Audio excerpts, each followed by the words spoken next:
Hello, hello. Hey, everyone. How you doing today? Forox here. What are you up to? Back into Beacon Pines here. So, we are just getting back into Beacon Pines. We had a couple of bad endings, but I think that's the way it's meant to go. And, yeah. So now, we are going to go and check out more endings. So, as you can see, when I loaded the game, it came up with this because that was our last ending. For a man like William Kerr, this was a fitting way for things to end. On a stage, with an entire town frozen in rapt attention for the rest of time. The end. That was our last ending. Ice again! Whenever I think we're getting close, it comes along and ruins everything. Maybe we should just quit? Maybe you should just close the book, walk away, and never think of me again. No, I don't mean that. We got a little closer this time. We just need to try again. Please. Okay. So, this was the ending, like, here. Oh, for some reason I can't see my mouse. Noise. Where is my mouse? Okay, give me a sec. I'm just gonna find my mouse again. I'll be right back.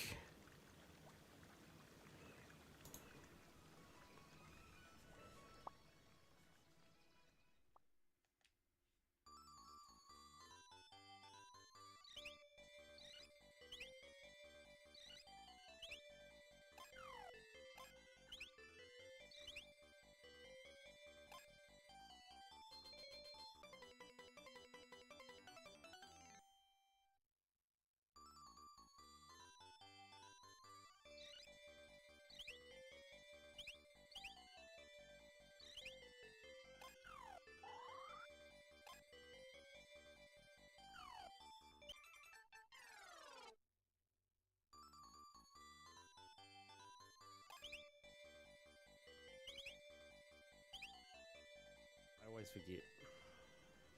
Okay, so we are meant to just use the keyboard, no mouse. I'm not used to that because it is a controller game. But oh well. Okay, so we did this ending. We did hard and we did chill. But I think that we're gonna go and check out these ones a bit because I don't know. It said it was very close, right? So maybe these ones aren't very close. So I guess we should go check them out. We've done all the other previous ones that we've got so far.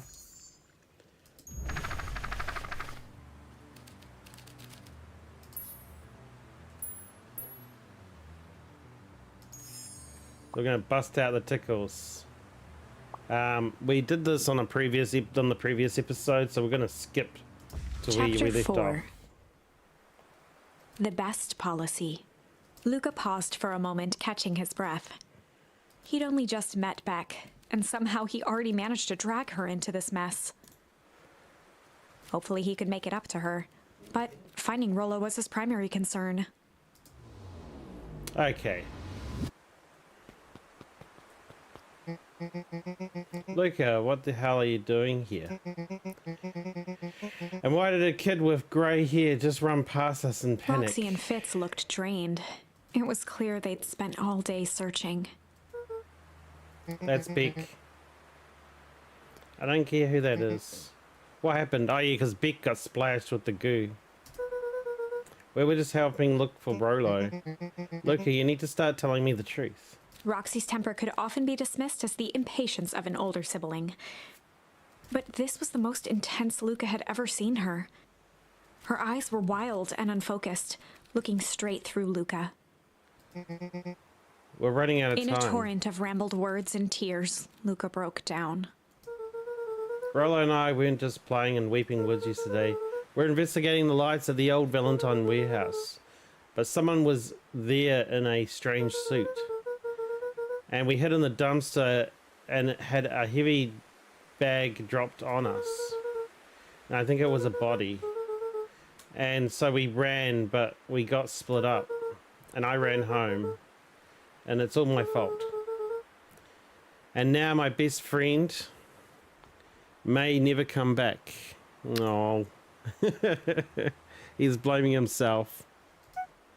Wow. Just wow. Roxy, still exhausted and angry, softened briefly as her eyes hunted the ground in thought. With a determined sigh, she looked up at Luca. It's not your fault, Luca. Rollo's gonna be okay, Roxy I drew promise. herself up. I'm gonna fix this. Luca, go home. But I want to help. It's too dangerous for a kid. I can't just sit around, I have to do something. Roxy tried to think of the safest place to send Luca. You go back to that little treehouse you two like to play in. Wait there in case Rollo shows up. Sounds like Luca a plan? wiped his cheeks and gave a quick nod. You did the right thing telling me the truth. Now scoot. Really believe his story? What other option do we have? Things have been strange around here leading up to the festival. My dad's been acting weird lately. Wow, weirder than Looking into the normal. puddle, Roxy rubbed her arms to warm up. Why is it so cold here? This place gives me the willies. Wait at the treehouse in case Rollo shows up. Okay. We'll just look around for things we might see. Or do. Nope. Mr. Nuncreed jumped with a start. Whoa, don't sneak up on me like... Don't sneak up on an old fella like that. Sorry. Who were you talking to?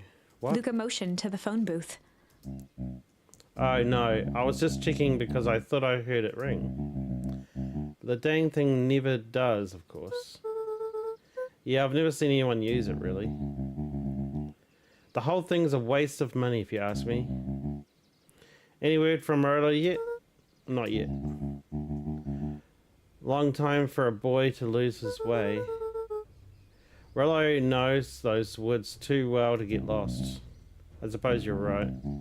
Silly boys' antics have this whole town worried sick. Antics? Wow, you know, Rollo likes to play his little pranks. You think this is a prank? Well, what other possible explanation could there be? He's not playing a prank, and he didn't get lost.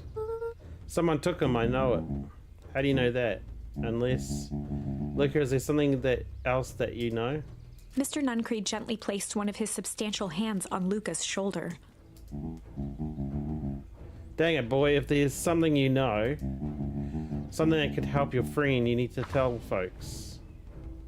Luca peered up at Mr. Nuncreed. Kind eyes warmed a stern face. There was a deeper emotion hiding beneath it all. It was subtle, but Luca could sense something eating away at him. Ah, here we go. There was a shame lurking behind those eyes. A deep sadness. If Mr. Nuncreed was that worried about Rollo, maybe he could help.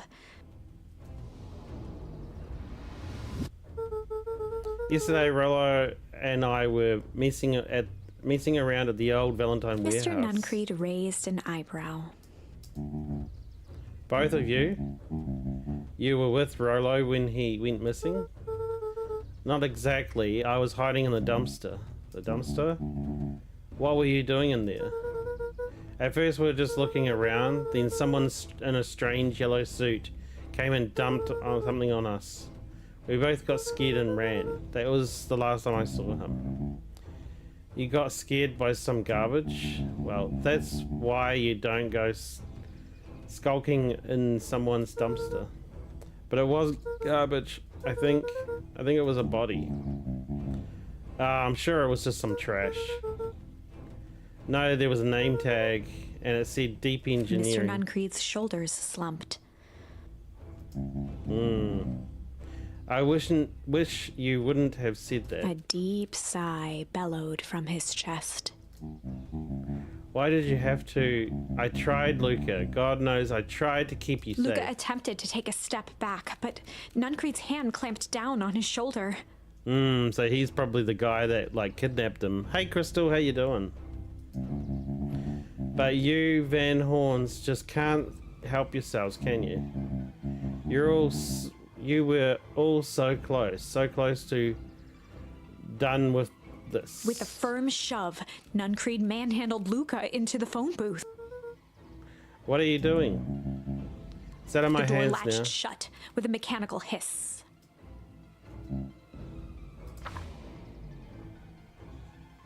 Uh-oh. As Luca pounded the glass, the floor dropped from under his feet. The inside of the phone booth was now a loose capsule, plummeting at gravity's whim. Luca winced and pressed his hands to the walls. As he braced for impact, the capsule hurried to a surprisingly smooth stop. He felt a cold rush of air and opened his eyes with hesitance. Two large figures in hazmat suits occluded his view. Luca heard the deep, resigned voice of Mr. Nuncreed over an intercom. He knows too much. The end. Oh, well, there we go. So Nuncreed's in on it Wait. too. No, this isn't the end. I know there's still much more. Somehow this went wrong. Okay, let's try something else. Okay, so the next one was strange.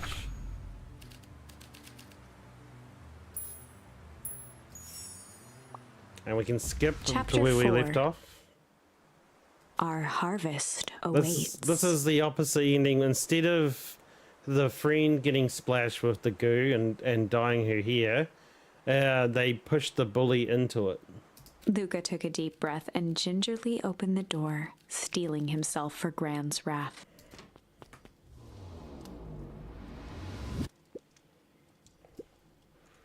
Gran, I'm home. Everything's fine. Gran? Gosh.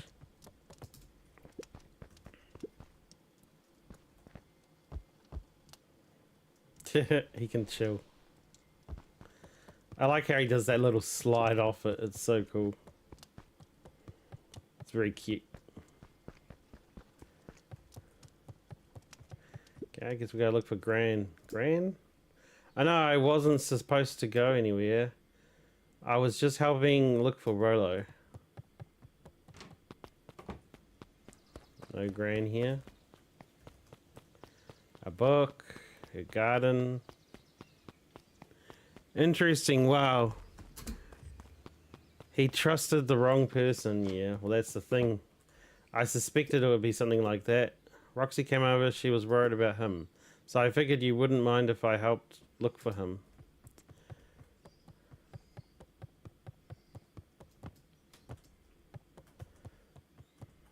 Okay, well, if anything, we're closing off these endings, right? It turns out Rolo is safe and sound.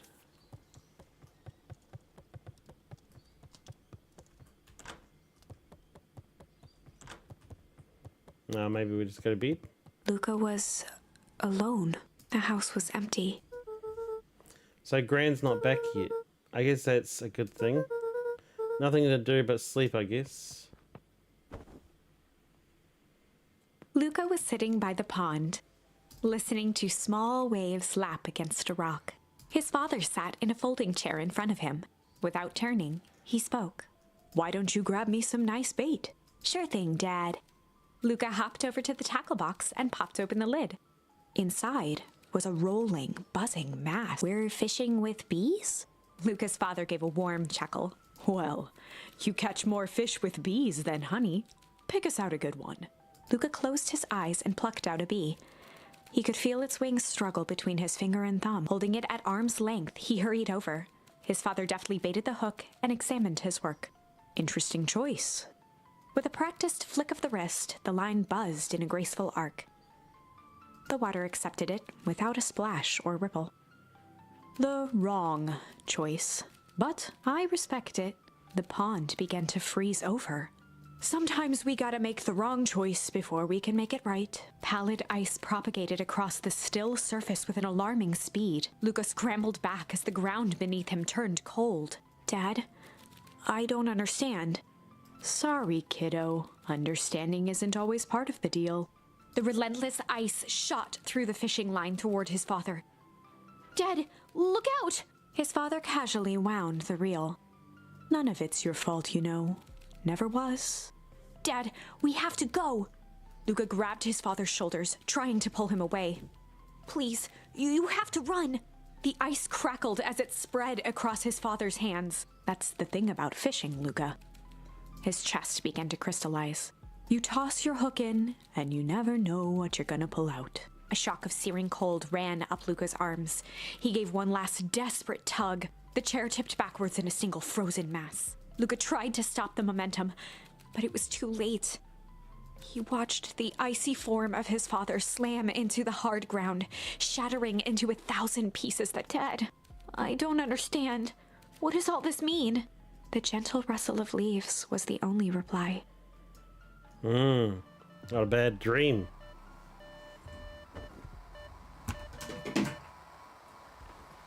Luca's eyes struggled to focus on the walkie-talkie. Rolo? Faintly, he could hear Rollo amongst the noise. Luca. Rolo, is that you? Luca. There? Rolo, it's the middle of the night. Luca, thank God. Listen. I don't know how long this thing will work down here. Rollo's voice was coming through more clearly now, but some words were still just static. Listen to me. Someone grabbed me yesterday. What? The man in the hazmat suit? It was took me to some sort of... I think I'm underground. Underground? Are you okay? Kinda. They seem more interested in something else. Blah, blah, blah. For now, at least. Mr. Kerr said you made it back home safe. Kerr? No? Something trusts. He's... Hold on, someone's coming. The signal went silent. Rolo? Rolo, where are you? Luca held still, waiting for a response, his pounding heartbeat marking the passage of time. Okay, I think they're gone. Getting worse. I can barely Rollo's hear voice you. began to fade. Losing signal, not much time. Mission control. I need you to something the treehouse. The treehouse. The signal died for good. Yeah. What was he trying to say about the treehouse? What's at the treehouse? And at the antenna? He wants to use the antenna in the treehouse to get a better signal? Rolo, you're a Luca genius. grabbed the walkie-talkie and sprinted to the... Cool. Okay. Hook up the walkie-talkie to the treehouse. Luca heard a group of footsteps approach. He dashed behind the bushes to avoid being spotted. Ah, multiple people. So, we all understand our roles? You can count on me. I still think we need more time. This wasn't the Mr. original Tolliver plan. paused, shifting his eyes to one side. We're all in danger now. I, for one, refuse to sit idly by while that danger persists. Refuse.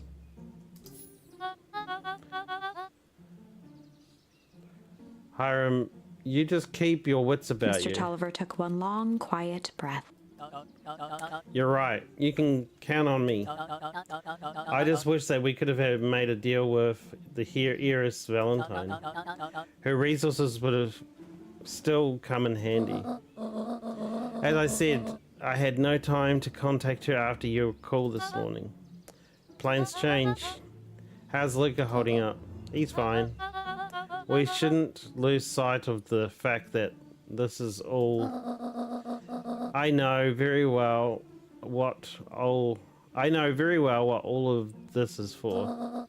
We have no choice. Operation Sparkplug has a new objective, and we are all in The agreement. three shared a determined look. Good. We'll reconvene after the festival. Ah, the plot thickens. More and more people are involved. Uh-oh. I think she knew Luca was in the bushes. Gran, why are you meeting Mrs. Fratelli and Mr. Tolliver late at night? Hey, Luca. Imagine that. He'd have a heart attack. Look at his face. Dawn, you scared me. How long have you been there? Just a few minutes. Earlier today, I saw Mr. Tolliver and your Gran enter the diner together. When my shift at the newsstand was over, they still haven't left. I used the greatest tool of any investigative reporter. Time. When they left, I tailed them here. What do you think they're up to? Whatever it is, they seem organized and determined. They mentioned the festival. Yeah, I heard that too. Has your Gran been doing anything different recently? Anything strange? She got a phone call this morning and rushed out the door. A call from Hiram Tolliver, it seems. She was either furious or terrified, or both. Luca, be careful out there. I think we might be in the middle of a scoop of the lifetime. Oh well. Aren't you coming out? No, I'm going to stake out here for a bit longer. See you, Luca. And she just slowly goes back into the bush. It's so funny. Okay. Do we talk to these two? I did it. I changed the sign. Splendid. Did anyone see you? I don't believe so. You were right. It was simple enough just to rearrange the letters. Odd choice for a prank, though. In situations such as these, odd The is two good. boys shared a mischievous grin. Can't wait to see I can't wait for everyone to see the big reveal. It should be quite memorable. Let's make ourselves scarce for now. Oh, they didn't notice Luca. Okay, let's continue on.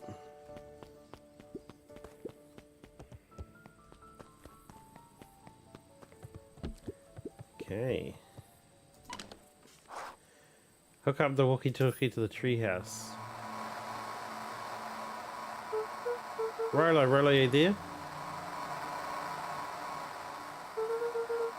I'm at the treehouse now, Rolo. Mr. Kerr said you were all right. What happened out there? Dang it, Rolo, where are you?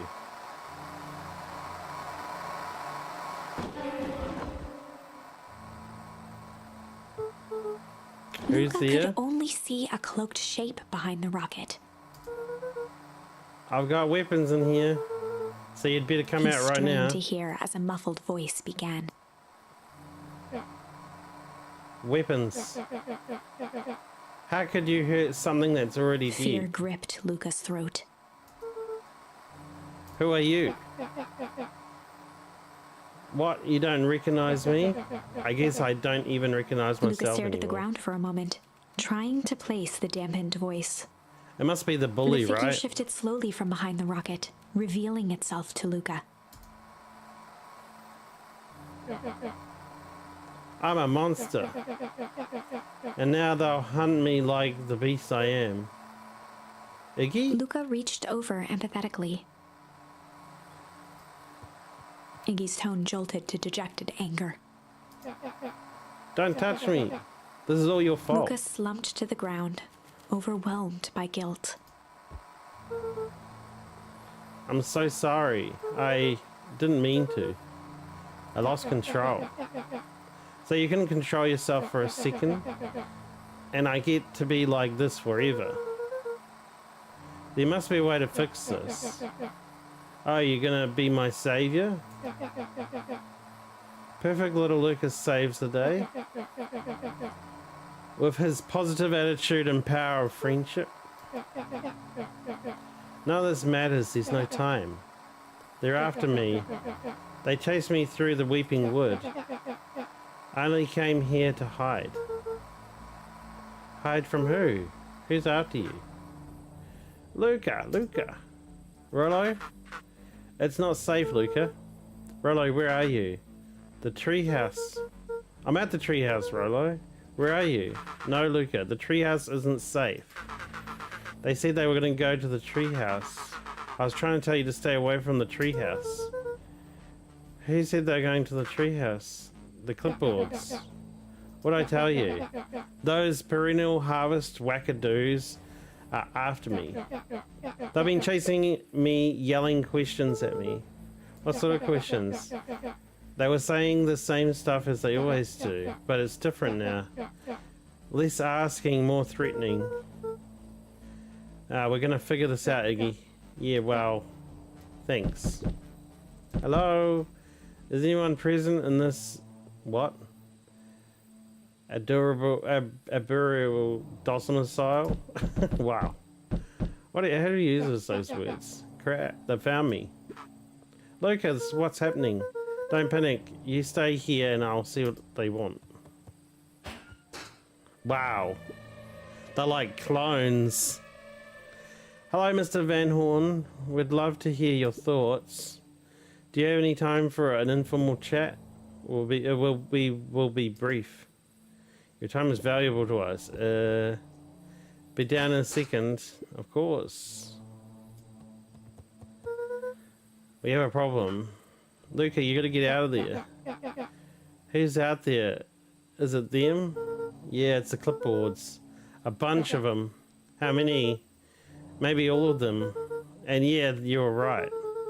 They're saying the same stuff, but with a creepy knot cranked to 10. You might young Iggy be present? We'd love to hear his thoughts. Run! Iggy slumped to his knees. I don't know what to do. I'm just so tired. Luca, what do we do? Luca grabbed the walkie-talkie and headed for the window. Follow my lead. Luca and Iggy climbed up the back of the treehouse to its roof, where Rollo had constructed his MCDC, the Mission Control Defense Cannon. From behind the crowd of clipboards, William Kerr strode forward, a warm smile on his face. Iggy, there you are. You gave all of us a heck of a scare. Go away, just leave me alone. I'm sorry, Iggy, but no can do. Don't worry though, we're here to help. Help? Then why are you chasing me? Luca, can you talk some sense into your pal here? Just look at him, he's not well. What's wrong with him? What did that gunk do to him? Well, that's pretty honkin' big question, Luca. All you need to know is that he's sick. He's real sick, Luca. I just need you to tell us, to lead us up there and take care of him. You told me Rollo was okay, that he was back at his place resting. He is, poor fella just got a little lost. That's a lie. That is a hurtful thing to say, Luca. I thought we were buddies. Why? Because he lets you ramble on like a wackadoo? Nobody likes you, you creep. Kerr's smile faltered. Why don't you pop down here and we can have a face-to-face? Yelling like this is going to give us all heck of sore throats. And you don't want that. Luca's grip tightened on the MCDC. What did you do to Rollo, you liar? Well, shucks, Luca, it's only teeny tiny fib I told you was that he was home. He is resting and he is perfectly safe. For now, at least. What happens till next is up to you, Luca. Look around. You're in quite the pickle and I'm the only person in the whole wide world who can help you. You get to decide how this ends. Ah, great. Luca's mind raced. He was caught in a trap. What do you do when there's no hope? Iggy wiped his cheeks with a sleeve. What are you gonna do, Luca?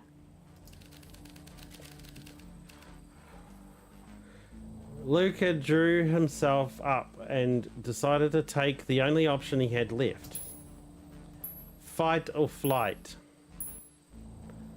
I think they should flight. Luca drew himself up and decided to take the only option they had left. Flight. He squinted down the barrel of the mission control defense cannon, aiming it through an opening in the dense tree branches.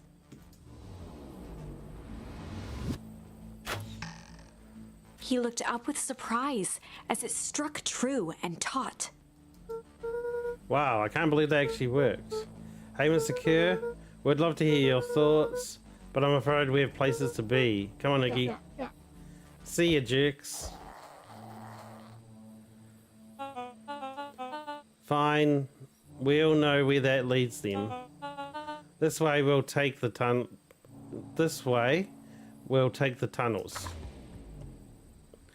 Luca and Iggy winced as they sprinted through the thicket. The branches clawed at them, reluctant to give passage. After what felt like a marathon, Luca stopped in his tracks as they reached the clearing. What the?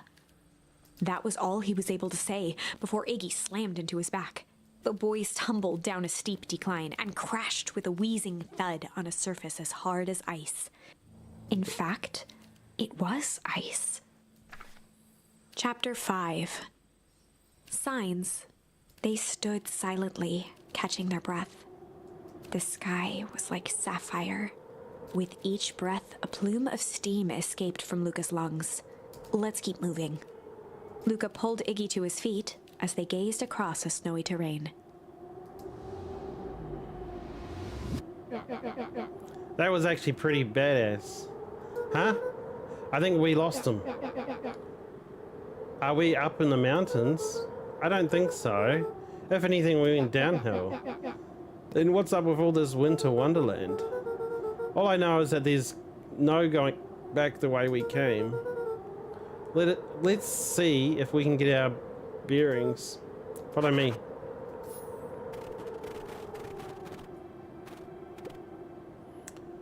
What's the readout? Sitting just above 258 Kelvin. That's a bit down from last time. Should we report this to Mr. Kerr? Meh. Still within safe ranges. Maybe spreading out, but it's under control for now. Even a small nudge in the equilibrium could cause a cascade. Dude, relax. Just a few more sites to hit before we can punch out. Let's get this over with. Isn't that the enter sign? Isn't that welcome to Beacon Pines? What's this? Hard to say with all the snow. I think it's a town sign. Can always make out the letters.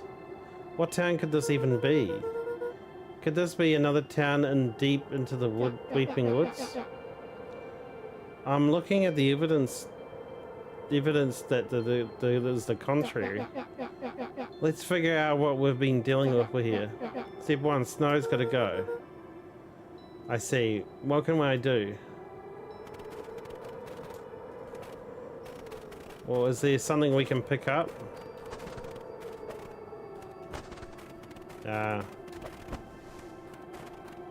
Yep. The boys stared in disbelief at the sign that now clearly read, "Welcome to Beacon Pines."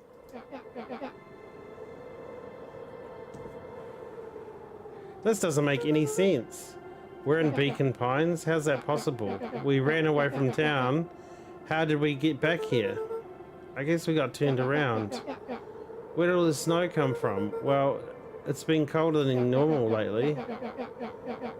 There's a pretty big difference between sweater weather and this article, Arctic hellscape. The puddle we fought at before, it was cold too. Maybe all of this leads to one source. You think it's related? What the heck is going on? We are gonna get you some answers. Let's keep moving. Okay, well, this means that this way should be back to his house, right? Luca, are you there? Luca had almost forgotten the walkie-talkie he was carrying. It's like his house just vanished. It's that bozo cur. I hope nothing bad has happened to you out there in those Luca woods. looked at Iggy with hesitation. With a resigned sigh, Luca responded. It seems like the only dangerous thing in the woods is you. He speaks, the young man of the hour. Now, how in the tarnation did you end up with one of our radios? Just lucky, I guess. Boy howdy, you Van Horns are full of surprises, aren't you? You knew my parents? I never had the honor of meeting your father, but your mum sure was a Luca handful. winced, shoving the walkie-talkie back into his pocket. Gotta keep moving. A disc of smooth metal was lightly covered in snow. 2 faint seams were visible along the surface. A manhole cover? It is. I've never seen one like this. Okay. Well, his house was normally here, so it's like it's just vanished.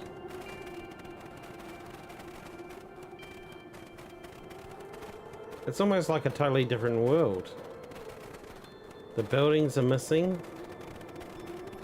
The only thing we have is that sign.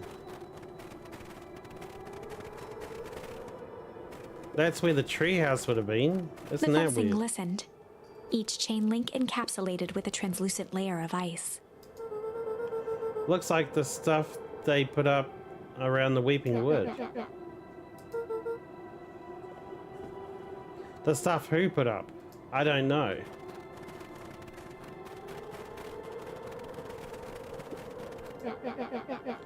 This stuff looks familiar to you? It looks like the barrels near the puddle I shoved me into. Yeah.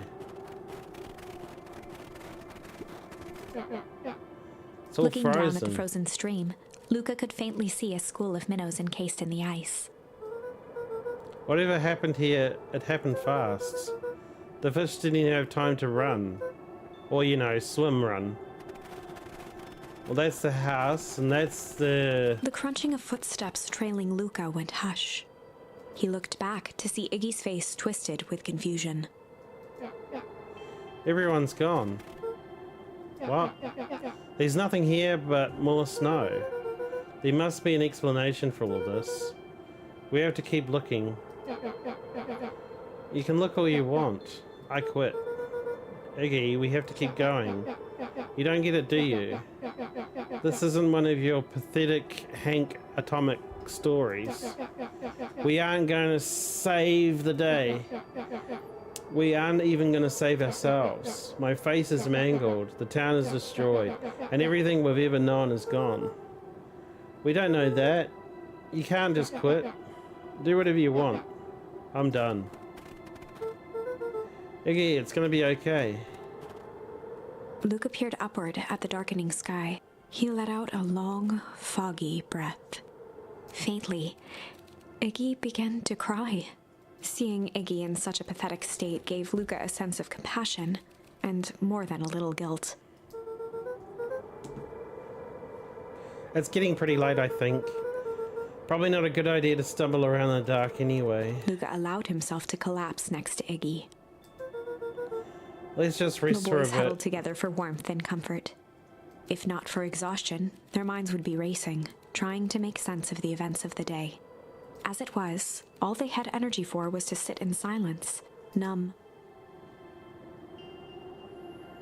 Well, if they fall asleep, I think they die. The way the snow covered everything over, it's kind of calming. Yeah, I haven't had time to say it, but thanks. Huh? For getting us away from those creeps. I sort of froze up back there. Iggy, I should be the one apologizing. This all happened because I lost my temper.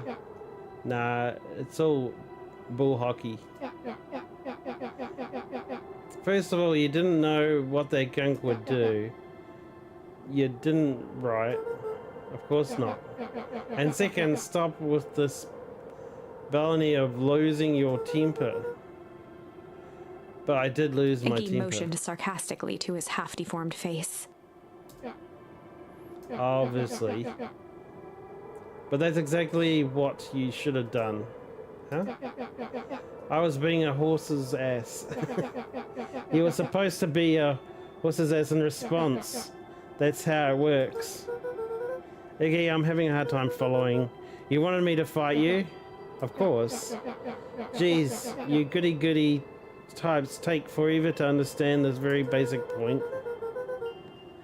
Why would you go around saying cruel things trying to get into fights? Iggy shrugged. It's something to do. You're an ass because you're bored. Sometimes I feel empty. You wouldn't understand. You and Rollo are always having a blast together. Laughing, calling that dinky little treehouse mission control. Iggy now wept open. Perfect little Luca Van Horn with his perfect little life. My life is not perfect. Everyone in town likes you. Not everybody. Hell, that new girl hasn't even unpacked yet and she's already likes you. You have Tish. He wiped his nose with a sleeve. I love Tish. Tish is great. But she ain't exactly the world's greatest conversationalist, you know. Luca gave a warm chuckle. I get that Iggy impression. cleared his throat as he wiped his eyes. It must be raining out here. Definitely. Iggy arched into a wide yawn. We should probably try and get some sleep. Yeah. Let's lay low for now. Tomorrow we'll get to the bottom Luca's of this. eyelids began to slowly drift shut. Yeah, you not mean to sleep in the exposed winter, Luca? Yeah? I always did want to see the inside of your dinky little treehouse. What did you think? Not bad. I'll give you the full tour when we get back. You know what? That's all Luca could whisper before succumbing to sleep. Iggy snuggled in some more. When it comes to the worst day of my entire life, this wasn't half bad. I don't think they're going to make it through the night, The house right? smelled of warm bread. Luca was playing with toy blocks on the living room rug. He looked up to see his parents on the couch. His mother held his father's head in her lap. She idly stroked his hair while humming a song. A voice behind Luca spoke. "This is how you remember them, huh?" Luca turned to see his own face. The doppelganger from his dreams, still clad in a yellow hazmat suit, still carrying a look of disdain behind empty eyes. "Aww, look at this perfectly cozy scene. You know it wasn't really like this." The figure picked up a toy block and inspected it. "It's amazing the facades that one can build given the right materials. Not that I blame us. These are a child's memories, all warm and fuzzy. You don't remember, do you?" Lucas snatched the block from the figure's yellow-gloved hand. "Remember what?" The doppelganger pointed to the couch. "The last day we saw him alive. The day he chose to abandon us." Luca turned to look at his father, still lounging on the couch. "That's not true. He didn't abandon us." The doppelganger waved his hand dismissively. "Everything is true here. It's just a matter of what we choose to see. Let me show you." The world flickered and pulsed. Luca was sitting next to his bed, listening to his heartbeat with one of his dad's stethoscopes. The doppelganger limped into the room. Now, we both know that's not how this went." He grabbed Luca's hand and guided the stethoscope to the floor. Luca heard muffled shouting, brought close by the stethoscope. It was his parents, fighting. "Do you remember what we did next?" Luca gave a slow nod and crept down the hall to peek through the banister. He could see the outline of his mother at the bottom of the stairs. "Damn it, Walt. We can't afford to get involved in this." She was scared, So it sounds like he's got a lot of, like, suppressed memories. His father stepped forward. What am I supposed to do? Just watch? There's a sickness in this town, and we both know who's behind it. I swore an oath to help people. I won't turn my back on them. Luca's mother grabbed Walt. She was crying, pleading. I can't lose you. Walt calmly removed Eleanor's hand from his shoulder. What's right is right, and what's wrong is wrong. I could never live with myself if I let Sharper get away with this. Eleanor raised her voice. Spare me your bullshit platitudes. What about our son? Luca flinched, dropping the stethoscope down the stairs. Oopsie. Walt turned with a panicked smile. Luca, is that you, buddy? With tears in his eyes, Luca descended the stairs. Mom? Dad? What's going on? Walt dropped to a knee to meet Luca eye to eye. Nothing, buckaroo. Your mom and I just got a little overexcited is all. Luca placed the stethoscope against his father's chest. His heart was racing. It sounded like you were going somewhere? Walt gently removed the device from Luca's ears. Listen to me, Luca. I have some business to take care of. I'll be back in time to tuck you in. Luca hugged his father tightly. Promise? Walt stood up and walked to the door. He glanced over his shoulder. I promise. With a wink and a grin, he put on his hat and strode out into the evening sun. Oh, and that was the last time they saw him. A figure approached soundlessly from the foggy snowfall. It stood above them, lingering in contemplation.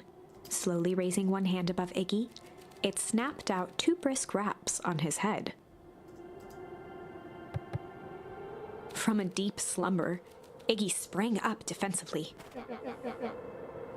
Get your hands off me. Whether it was the calming presence or the recognition that he was not in danger, Iggy felt his clenched fists lower. Just what do you think you're doing? Luca looked up, gradually remembering his whereabouts. The figure exhaled a cloud of warm vapor. You two certainly have caused a lot of commotion. What's that supposed to mean? Take it easy, Iggy.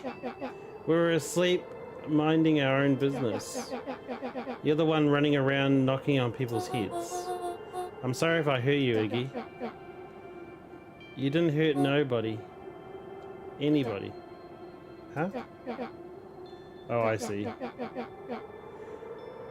You think you're better than me? When it came to complete strangers, Iggy had trouble cobbling together an insult.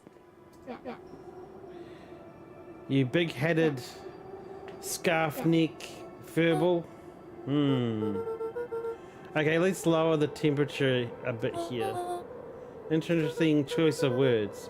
I mean, it's all I can... Let's all just calm down. Who are you? A friend. An observer. A hitchhiker on the infinite expansion of possibilities. Great, how about a name? If you must call me something, you can call me Nat. Iggy huffed with gratification. How about you make like a gnat and buzz off? Nat Very began well. to turn away indifferently. Wait, do you live here? You might say that. So where are we? You might say that. Okay. Look, pal, we just want to find a safe way out of here. You gonna help us or not? Before knowing how to leave, one must know where they are. Alright. That does it. Luca, you know, I don't know about you, but I'm getting out of here one way or Iggy another. turned sharply and began to stomp off. Enough with the riddles. Iggy, wait up. Realizing he'd worn their patience then, Nat relented. Very well, I suppose this isn't the time for metaphors. I'll show you how to get back home. Luca and Iggy turned around with hope in their eyes. Come here. Nat took a deep breath in. Close your eyes. Nat exhaled slowly, then snapped his fingers.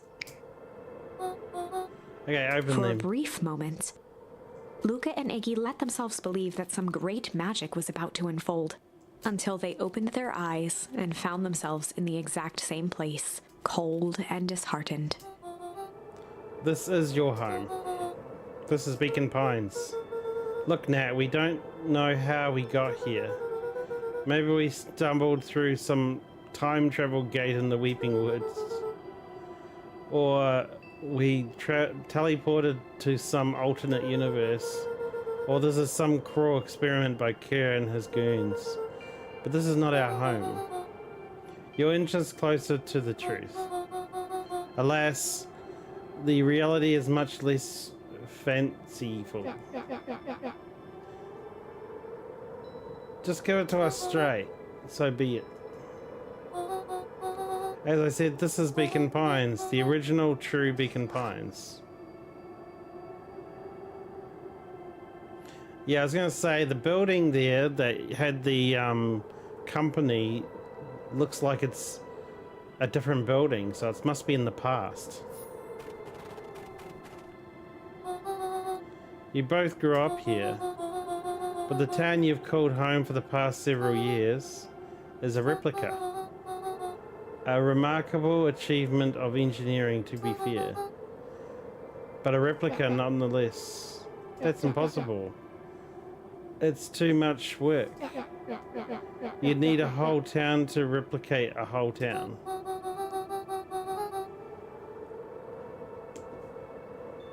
Indeed, to pull off such a feat would require immense labor power. That which could be moved would be moved. That which could not would require a precise duplicate. We would have noticed. Someone would have noticed. You think so? Unless the auditing was imperceptible. A mind-numbing attention to detail. As for the inimitable, what the heck is that? Trivialities which complete the tapestry. Well, you can leave that to this miraculous thing we call a brain. It has a real aversion to discontinuity and wow. She's just talking a whole lot of gobbledygook to me. The brain has a wonderful way of smoothing out rough edges and keeping us sane. Luca and Iggy looked around uncomfortably. So you're saying that someone made this entire new town and moved us all the way, no one noticed? Precisely. But why? This is the one question that can never be answered with certainty. The best one can do is to uncover. Nat narrowed his eyes, furrowed his brow, and uttered, The source. Why do you say the source like that? Why Luca indeed? began to laugh uncomfortably. This is all ridiculous. There's no way they He could. looked down at his feet. His eyes darted back and forth in contemplation. With a sudden pain, a thought struck him. If this really is home? He sprinted off into the pale distance.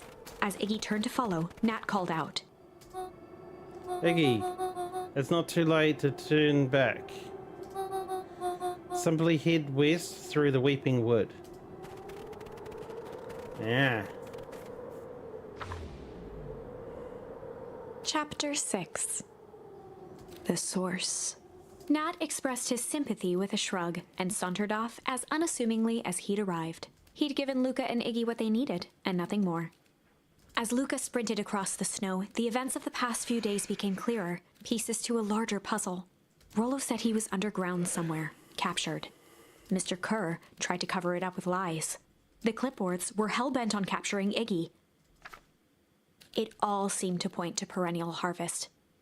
But right now, there was one thing that Luca needed to know.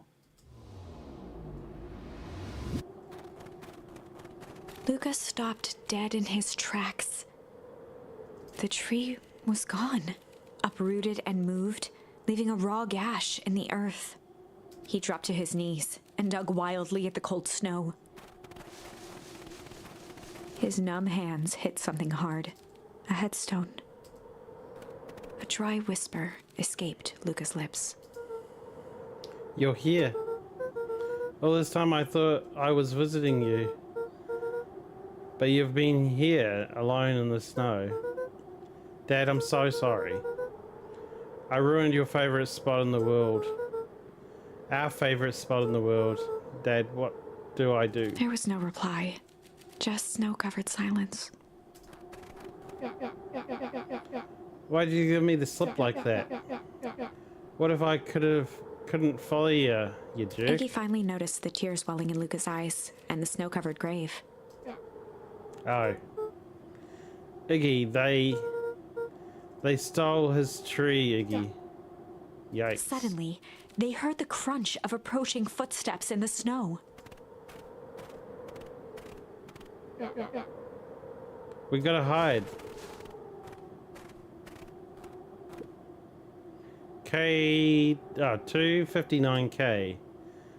Full off distance still good.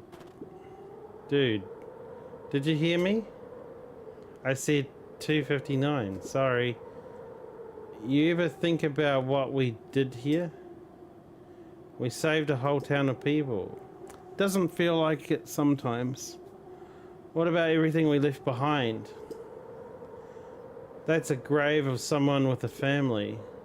The people who love them will never know the truth. The truth is He bent down overrated. to scoop up a snowball and lobbed it playfully. Hey, don't be such a downer, dude. We're gonna get this job to change. We took this job to change the world. Yeah. Come on, it's almost lunchtime. Haha, weirdo. Ah, weird. So, yeah, I thought I was a jerk. These dinguses are out here, literally dancing Luca on stuttered graves. through heaving sobs. I thought I was visiting him. I thought he was with me. I'm not gonna lie, that's a bad break. Here's some Iggy gave Luca a advice. solid smack on the back of his head. Hey, who's any of this helping? What? Sitting here in the snow crying like some pushover.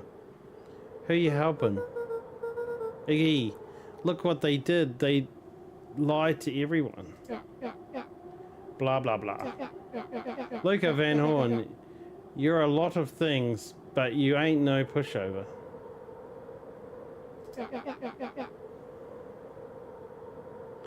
What did I tell you before?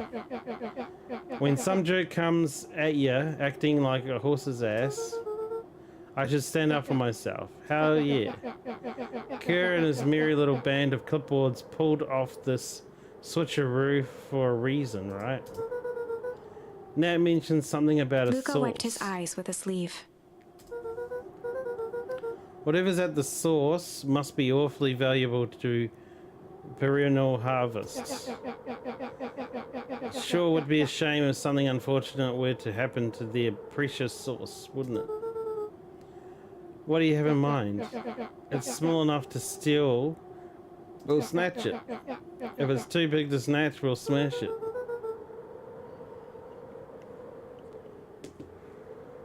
And what if it's too big to Iggy smash? flashed a mischievous smile and cracked his knuckles. I'm always up for a challenge. We're gonna make this right, Dad, I promise. Let's do this. Locate the source. Ah.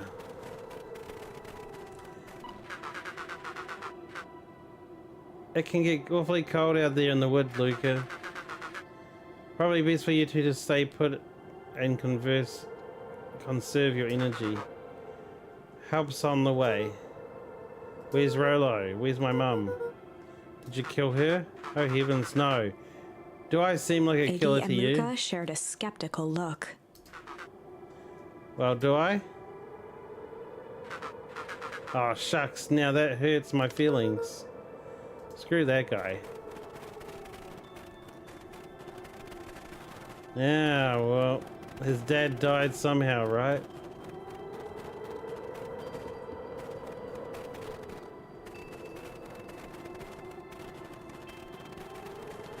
Well, I'm guessing the source is like to the woods. Wait a minute. If this is the original town, then that means... Iggy darted behind a large pine and began digging furiously. He emerged holding a shoebox with a crude skull painted on its lid.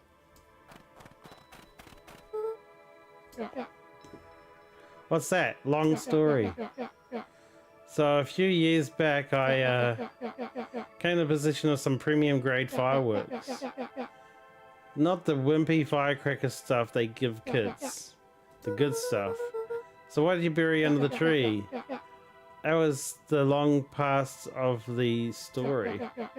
You and Rolo were doing chores at Rolo's chicken coop. You guys pissed me off for some reason or another. Luca rolled his eyes with realization. No, you Iggy didn't. stifled a chuckle. Yep. I just wanted to give you guys a little scare, but like I said, those were real primo fireworks. So I might have underestimated things. You blew up the coop? I prefer to think about an incendiary redecoration. Sorry, but you should have seen the look on your faces. Well, they got grounded for months. Which is why I needed to stash evidence and lay low. So I buried them under that tree. But when I came back for them later, they were gone. They weren't gone. They were just all relocated. So, that makes sense. I figured some grown-up found them and tossed them. Iggy triumphantly raised the shoebox. Turns out it wasn't the fireworks that had got moved. It was us. Unbelievable. So this happened all before they blew up the chicken coop. Do you think this is a game? Newsflash, boyo, you're not a hero. You're a little brat who is in the way of, way over his head. A hero is just someone who refuses to give up. Comics these days are rotting children's brains. Everyone thinks they're a spaceman superhero. I always partial to Hank Atomic myself. That's so. Do you really think you have a chance against us? You have no idea how powerful we are. Prepare for blast off, loser. Nice.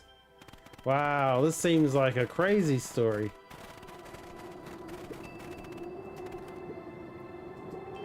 Crooked. Just like this whole stinking place. Oh, we got a new one. Luca and Iggy inched up to the edge of the hole with Arctic air breathed out of the cavern in heaving gusts. Echo, echo, echo. Whoa. I can see why they wanted to move us all out of this town now. But why would they dig a giant hole? I think this is it. This is the source? It's a dang hole. How do we smash a hole? Uh-oh. Oh, it's much more than that, my annoying little friend. Care, where's Rolo? I wasn't lying before, he's safe. Well, safer than you two are, at least. Drats, it's cold. You had to drag me all the way out here, didn't you? Mr. Kerr gazed down the abyss in contemplation. It really is something, isn't it? What did you do to our town? What is all of this? Well, that's a doozy of a question. This is a source where they collect the unrefined... Kerr scratched the back of his head. Honestly, boys, I don't understand any of this as well enough to explain it. In fact, the fact of the matter is I'm not paid to know. What do you mean you don't know? Ain't you in charge? Oh heavens no, my role is merely to flash a winning smile and manage Vero's complications like us. You're a smart boy. His face contorted into a saccharine grin.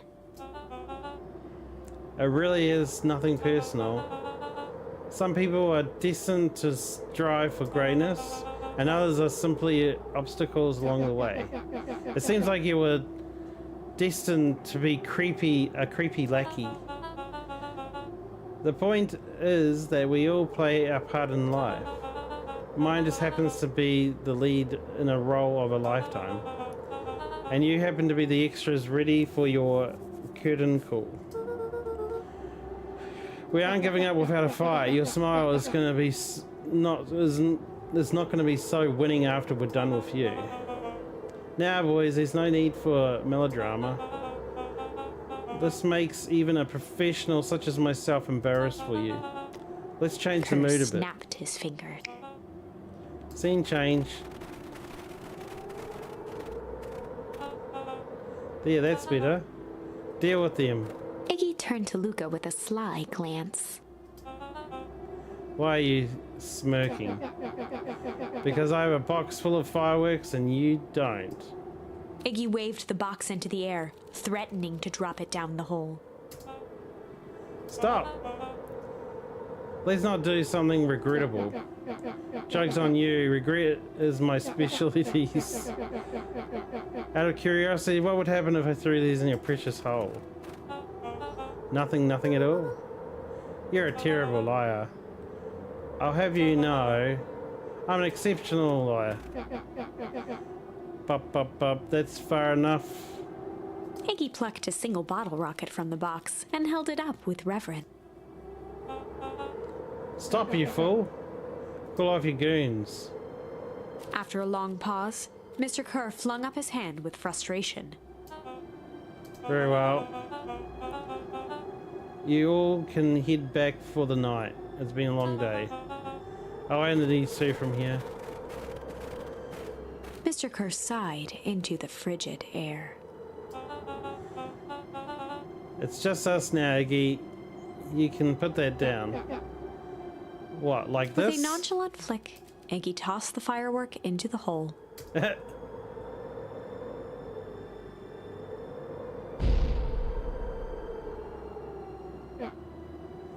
Oh, whoa. With a growl, Kerr leapt at Iggy, crashing through. Iggy tried to twist away, but in the struggle they both tumbled over the side. Uh-oh. Luca dove forward, bracing Iggy's hand just before it slipped. His grip was made precarious by the cold, wet snow. He could see Kerr further down, clinging to Iggy's coat. Hey, Ruby. You caught us at another bad ending, I think. You reckless child, what have you done? Luca, listen to me. Hold on tight and use the walkie-talkie to call them back. What channel do I use? It doesn't make a damn difference, they're always listening. If you do that, the clipboards will just haul us back and snap us both up. The only way to get out of this is if Kerr's out of the picture. Just let go and save yourself. If he lets go, we both die. I don't want to die, but seeing the look on your face almost makes it worth it. True. Mr. Kerr, you've had a long life. Why don't you actually do something selfless and just let go? Mr. Kerr gasped with insult. Long life? Oh, if you know, I can still play 25. You should have heard me sing that part of what is that? Phyllis Young. With a wild look in his eye, Mr. Kerr began to hum a proud melody. Wow, I can't believe this guy. Luca's hand began to cramp. His voice began to crack. Kerr, just let go. No can do. If you want to save your friend, you'll have to save me too. Luca, look at me. It's okay. Luca felt Iggy loosen his grasp. You aren't going to kill your friend like that, are you? Every muscle in Luca's body burned. Oh, I bet.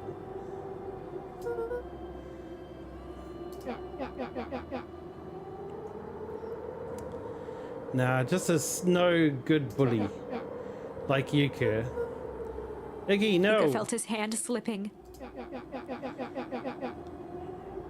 And I told you what you need to do with bullies. I can't. It's the only way out of this mess.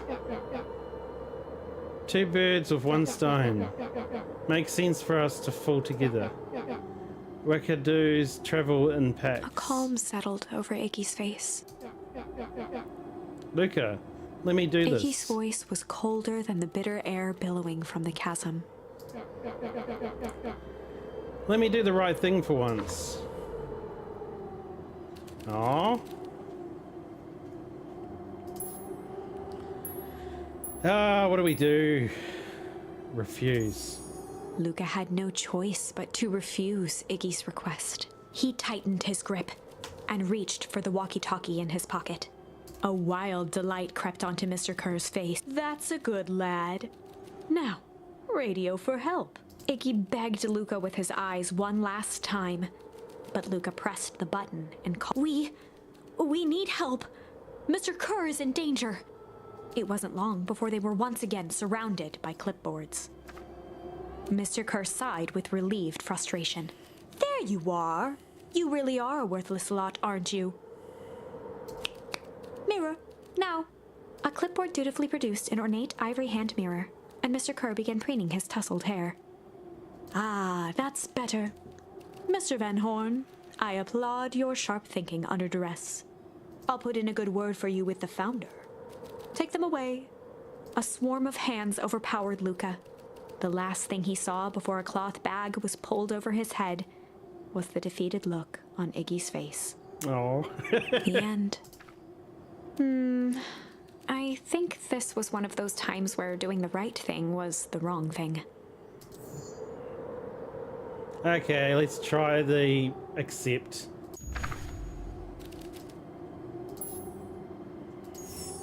Luca had no choice but to accept Iggy's request. With a quiet blink, Luca watched a teardrop sail down into the howling forest. As his fingers slowly gave up, he met eyes with Iggy. Aww.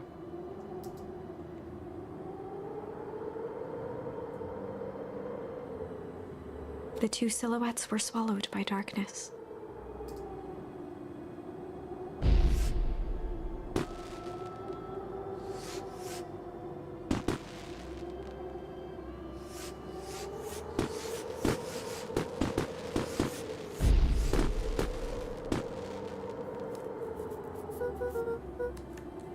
Hell of a goodbye, Iggy.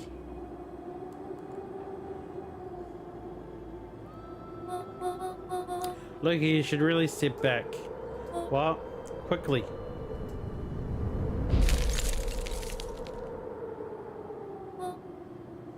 Curious.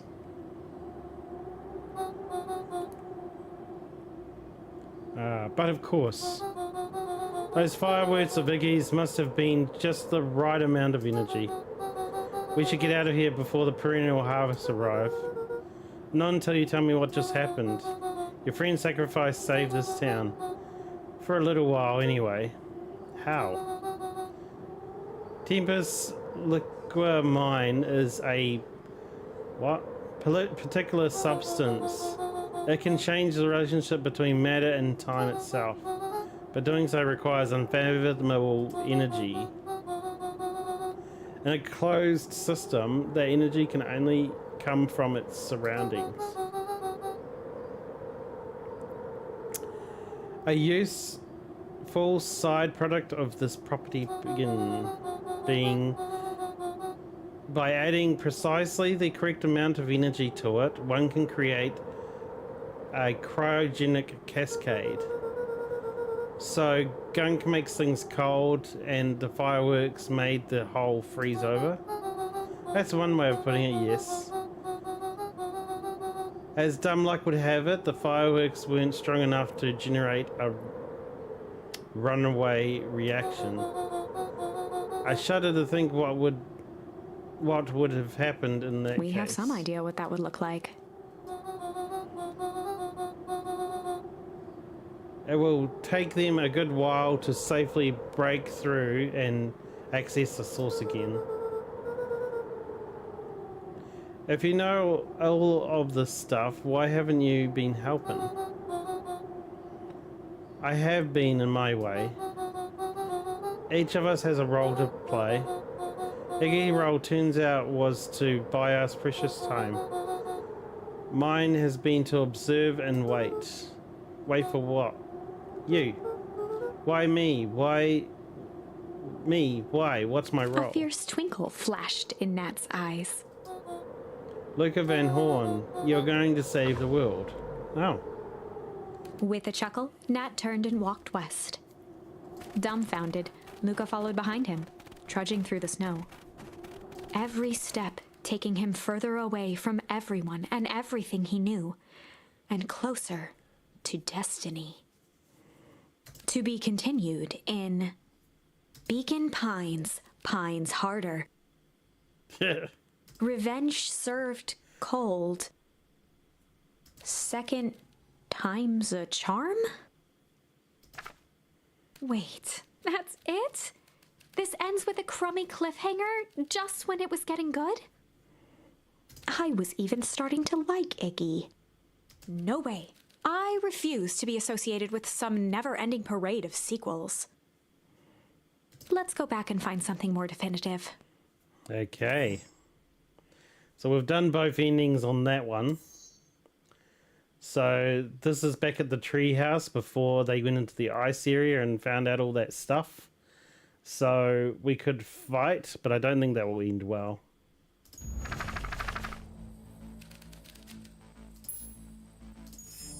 Luca drew himself up and decided to take the only option they had left. Fight. He swung the mission control defense cannon around, aiming it confidently at the smirking face of William Kerr. Hey, Miss Luca Kerr. summoned his most insolent demeanor. Rollo sends his regards. Yeah. Hey. That was uncalled for, more than a little rude. And just plain unsanitary. Look here. I really did think we were good pals. What a shame that it's come to this. Turned his back on the two boys. End this. With a nonchalant wave of the hand, he made his exit. As the clipboards began to slowly advance on the treehouse, Luca looked to Iggy with resignation in his eyes. The end. Okay. That escalated quickly. Maybe discretion was the better part of valor here. Okay, so we tried that. So we've done both those endings. Done that one for now. Looks like we're all done down this path. I'm sure shame will change. So what do we have left? We just have one ending left, actually. Just this last one.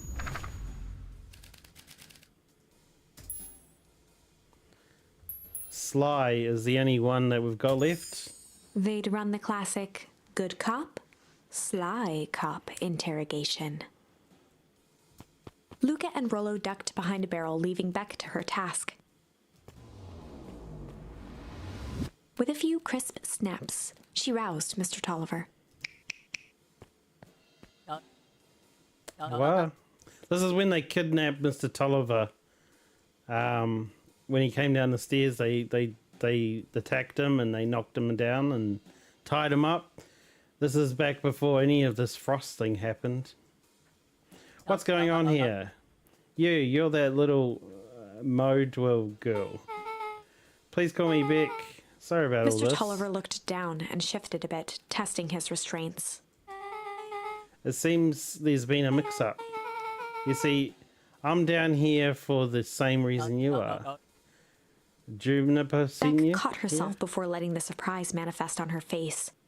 She'd already gotten him to reveal his relation to Gran. This was going to be easy. You know how Juniper is with her precautions. Operation Sparkplug has us all on edge. I guess she thought you needed some backup. But she sent a child? Why, what a better way to avoid prying eyes. Who would suspect a kid? I suppose that Mr. makes Tolliver sense. wriggled a bit in his restraints. I'm so sorry. Beck quickly removed the ropes. They had to be uncomfortable. Yeah, a little. But you understand, you'd never know who to trust in this Mr. town. Tolliver rubbed the growing knot on his forehead. Very true. So it turns out we're Beck both... twirled her hand, as if to prompt Mr. Tolliver to finish her thought. Destroy the Beck evidence? shook her head and clicked her tongue. Yep, the old girl is nothing if not thorough. Mr. Tolliver let out an amused huff in agreement. She sure is. Can't blame her though. If anyone to find out that we're going to destroy the source, well, we'd both know how bad that might be. No one will know anything once we finish cleaning up things down here. Beck was on a roll now, playing Mr. Tolliver like a fiddle. You're sure you can finish this up on your own? Juniper trusted me for a reason. You can leave the rest to me. Good. There's one more loose end I'll go work on. Oh, it's nothing really. The other day I had a radio on scan while restocking the candy stuff. And wouldn't you know it, I intercepted an old phrase in the perennial harvest transmission. Underground secrets. That's ominous. I think it might be a password, but Juniper dismissed it. Said it wasn't mission critical. What's the password for? We don't know. So we have a password, nowhere to put in? It's gotta mean something, right? Good thinking. You should probably go work that out. I've got this under control. That's a relief. Between you and me, this basement gives me the willies. Heading for the stairs, Mr. Tolliver hesitated and turned to Beck with a puzzled look. She grinned and gave him a peppy wave. With a shrug, he continued up the stairs, whistling a jaunty tune. You guys catch that? Sure did. This whole time Mr. Tolliver had a candy shelf. But all he ever sells is apples. Oh, that's so funny. He's like totally missing the point. Beck blinked slowly in disappointment. The password, Rolo. Well, sure. But once things are back to normal, I'll be having a word with Mr. Tolliver about that candy shelf. Fine. In the meantime, I've got an idea. She turned to the table and began tearing small scraps of paper. He said he heard a password on the radio. Any good spy transmission is never what it seems. Beck marked each scrap of paper and... We just need to find the hidden meaning. Okay. So what's another word for underground? Buried, covered? Could it be covered up? Maybe it's one of each. Maybe it's one of those each letter number thingies. So U would be 21, N would be 14, D would be that's an anagram. Nun Creed's drugstore. Luca and Beck looked at Rollo with amazement.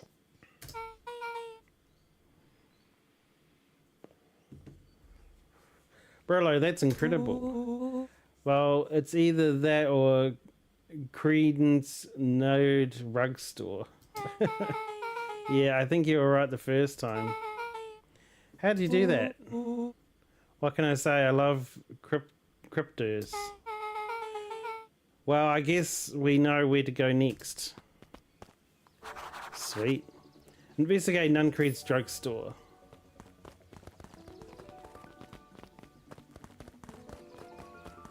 Why are you here? You scared me half to death, sorry. You kids haven't seen Mr. Tulliver around, have you? Nope. He's got me waiting around like the last slice of pie. I swear that man would be late to his own funeral.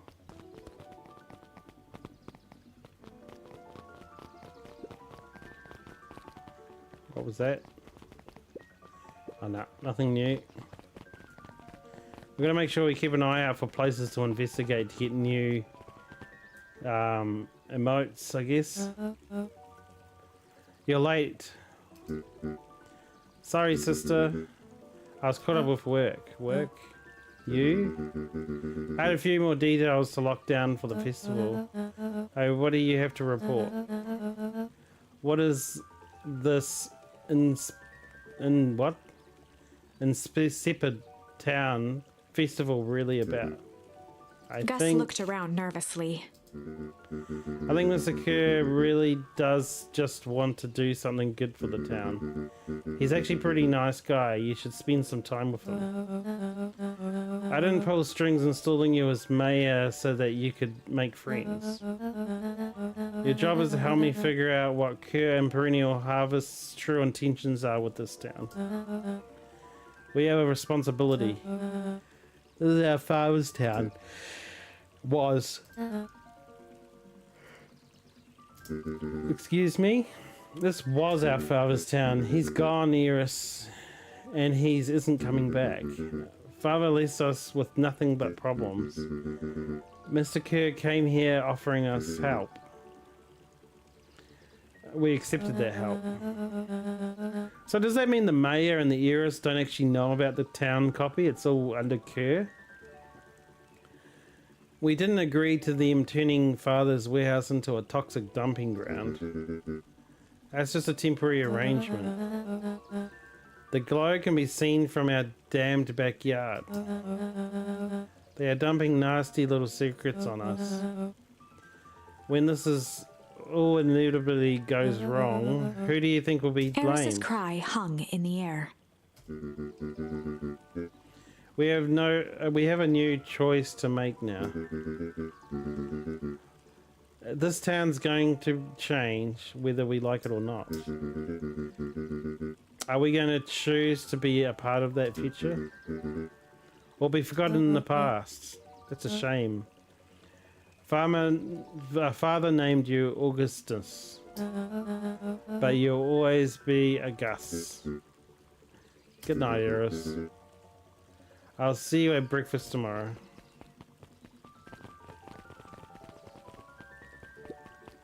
It's getting late, children. Okay. Last chance diner. The book lady's here. Knowledge that he spat with a sneer. There exists a gulf between knowing something and being able to do a damn thing about it. I do hate when the villain makes a good point. We better get to Nun Creeds. Okay.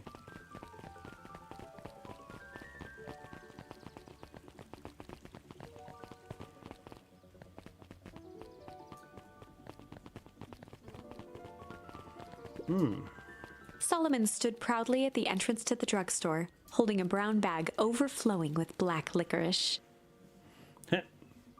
Licorice. Hey, Solomon. We're here looking for Mr. Nuncreed. Is he still here? I'm afraid not. Where'd you get the candy from?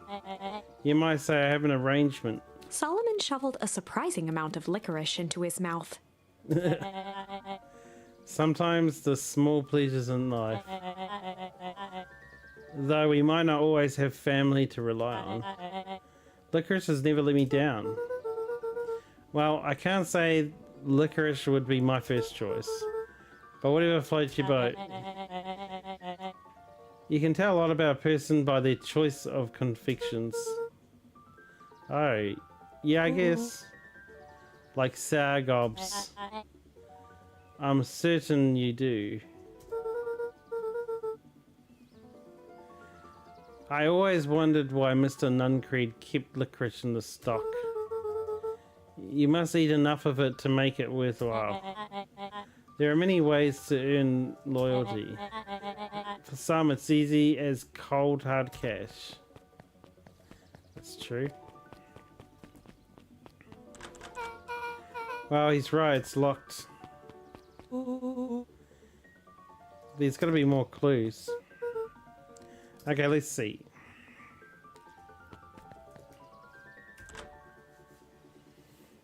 Okay, definitely locked. Have you ever seen anyone actually use this thing? Besides Nuncreed? No. Beck cupped her hands on the glass to peek inside. It's not a normal phone booth. It's got like a blinky keypad. Why would there be a blinky keypad? Creed's nude rug store. I mean, underground secrets. The Beck password. flung open the door and they all squeezed in.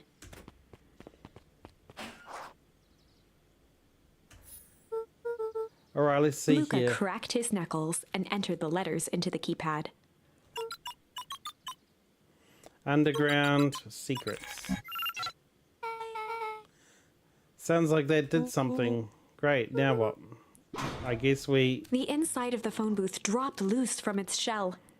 Without even the space to panic, they closed their eyes, held their breath, and accepted their fate. Suddenly, the chaotic descent slowed to an effortless landing. It was unclear where they ended up, but at least it was solid ground. The air was stagnant and smelled vaguely of chlorine. Well, we haven't seen this down here yet. Anyway, what I'm going to do is we're going to go to a break. It looks like we've got some further things to do. All the other endings are all closed off, so I guess we'll just have to... If this isn't the right ending, we're going to have to go back to others to try and work out where we've missed something. But what I thought we'll do is we'll go to a little break, and we'll come back in 5 minutes, grab a drink, and then we'll probably go for another hour and then call it a day. So, see you soon.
Hello, I'm back.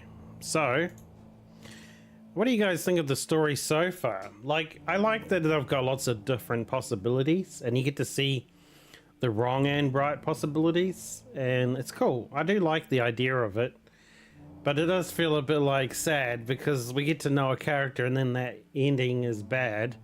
So that means they didn't actually get to, like with the bully, he went down a totally different line when he didn't talk to the bully. Or didn't even encounter the bully, actually. So you won't know those things about the bully now. It's kind of sad in those ways. Morning Forox just popped in to leave a like. Hey Farming. Thanks for popping in. Yeah, this story is very interesting for sure. I'll be keen to see what the good ending is. And, I mean, what have we worked out so far? Like, I don't know if his Gran's bad or not, because from what we just talked to Tolliver about, I don't think she is bad. I think it's Kerr that's bad. And he thinks he's got things under control, and then it goes out of control. That's why everything freezes. But it looks like Tolliver isn't a bad guy, but still.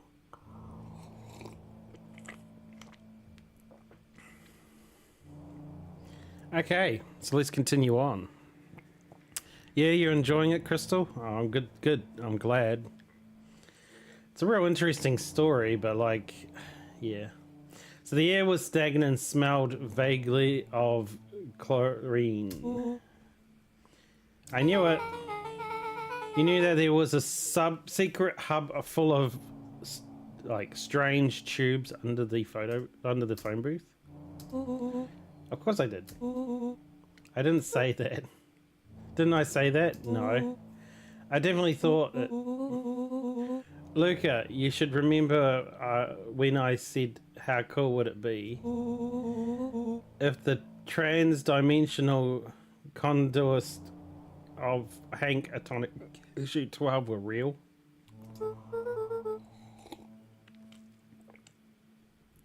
Rolo, at one point or another, you've said that about every technology ever discussed in Hank Atomic. That's why I'm such a good predictor. It looks like each of these has something written on them.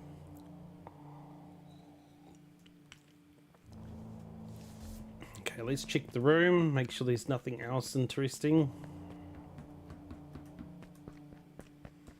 Nothing up there. Oh, yep, here we go. This is a broken mask.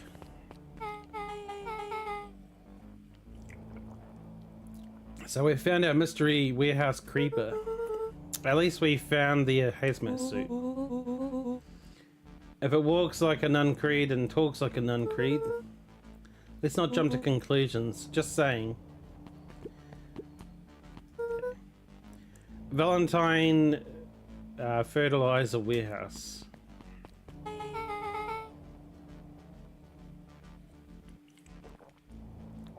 Isn't that where you almost got snatched? Yeah. But why would Perennial Harvest have a tube going to that odd Valentine place? This is starting to feel like something big. Perennial Harvest main office. That's where my mum works. What does she do? Science stuff. Is she involved in all this? We just moved here. How could she be involved? True. Mining Operations Alpha. You guys have mines here? Not that I know of. This town is all farms and fertilizer. And a series of tubes. Pa always say you can only trust a miner up to the point where they hit gold. Not sure that wisdom applies to this exact situation. That's the thing about Pa, you don't always realize what he means until it's too late. That's a lot of buttons. Stand aside of things, I've read enough Hank Atomic to know my way around the sci-fi tech. Rollo's hands hovered over the field of blinking buttons.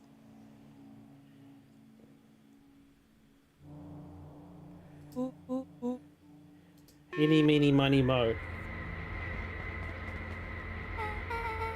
Rollo, what did you do? Nothing. I didn't even moo yet. What was that? Hide. Where? There's nothing but weird tubes down here. Just get back.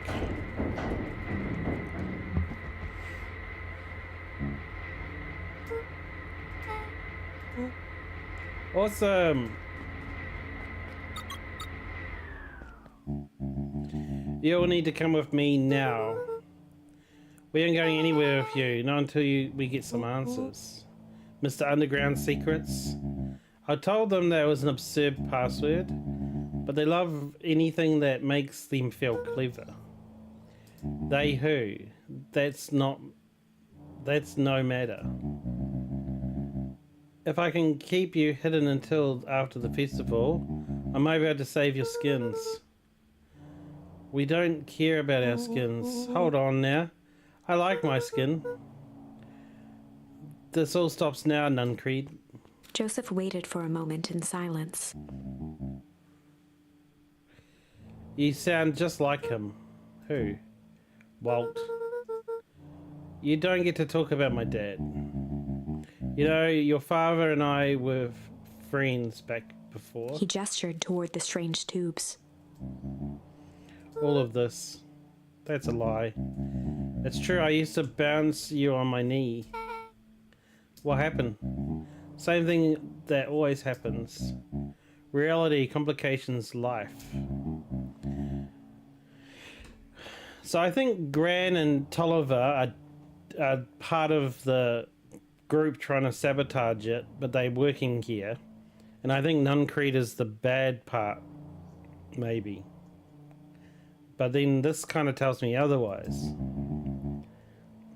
An idealistic doctor and a bright-eyed pharmacist, both have been on helping folks. So you were his sidekick? No. We were partners. He helped the patients and I helped him. Yep, total sidekick. Nuncreed let out a growl of a sigh. Luca, I need you to know this. I need someone to know this. One day, Sharper Valentine come to us. One day, Sharper Valentine comes to us. Says he's got an opportunity. He found something he didn't quite understand. And he was willing to pay us both handsomely to help him understand it. My dad said no. Your father and I both believed in helping people. But the thing I could never get him to understand was, it's a lot easier to help others if you help yourself now and then. Classic sidekick into villain plotline. Walt loved being righteous almost more than he loved his family. He was wrong about one thing though. When he begged me not to take Valentine's offer, he said, Joseph, if a person says yes one time to shape a Valentine, he'll make sure to keep on saying yes to him until the day he's dead and gone. He shook his head wistfully. Sharp is long gone, but he's still got me saying yes. Is there a point to this sob story? No, not really. Just an old man trying to delay what needs doing. Nuncreed took a menacing step towards the children. I tried to keep you safe. I tried to keep you and Juniper out of this. But you forced my hand. Luca began to laugh. What? You really don't know. My Gran isn't out of this. She's been scheming right under your nose. Juniper? Seems like she's planning on crashing the town's party. She's going to disrupt the festival? Why would Color she? drained from Nuncreed's face. How does she know? Apparently she knows a lot of things. What? Let's just say this isn't the only underground lair we've busted into today. And honestly, hers is way cooler. She's got a map and explosives and bad intentions, big man. Nuncreed grabbed Luca by the shoulders. His eyes were frantic. You need to tell me what she's going to do right now. She doesn't understand what she's messing with. Tell me now, she's in danger, boy. I don't know. She had a map with marks on it, the foundation in the town square. A jolt of realization struck Mr. Nuncreed. She knows about the source? What the heck is the source? If she tries to destroy the source, it could catalyze and... oh dear God, she's gonna freeze us all. Oh! You all need to run. Run where? Away. As far from this town as you can get. Head west, don't look back. That did not go how I expected. So, we're totally following him, right? Totally. See you on the other side. You good? Yep. I love this town. Oh, we don't have 3 choices, Chapter I guess. 8. So now we have an explanation to why all those endings, the town exploded and all froze, because these bad people are using like farming some sort of thing for money, like that has space and time properties, this goo. And Juniper destroys it, which is the Gran, and that it causes a mass explosion which destroys the whole town. And that's why Kerr gets caught in the blast, because he wasn't expecting her to destroy it. The cold, hard truth.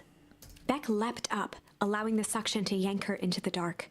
Dimness eclipsed around her like the shutter of a camera, as she seemed to cover great distance in mere moments.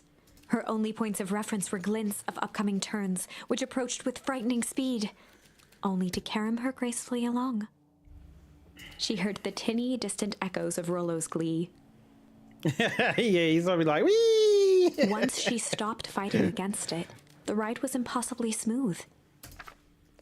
Then, all of a sudden, as if minutes had passed in an instant, light blazed into view. A burst of wintry air snuffed across her face, and she was flung out into the cold. Just Beck, though.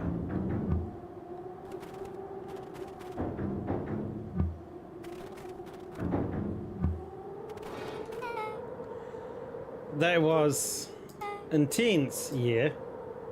I think I might have parted with some fluids in there. Any idea where we are? Gross. Somewhere cold. It doesn't look like it got on any of us. It didn't feel like we traveled that far. So where did it go? This place sucks. Why would anyone ever want to blow something up out here? Only one way to find out, I suppose. We've got to catch up to Nuncrete. I think he went this way. Okay, but let's look around for clues.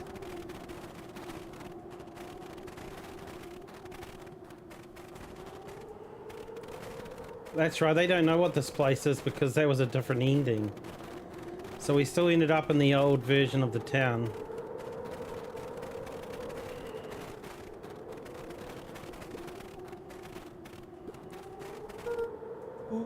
This looks like familiar, yeah. Maybe we can clear off the snow.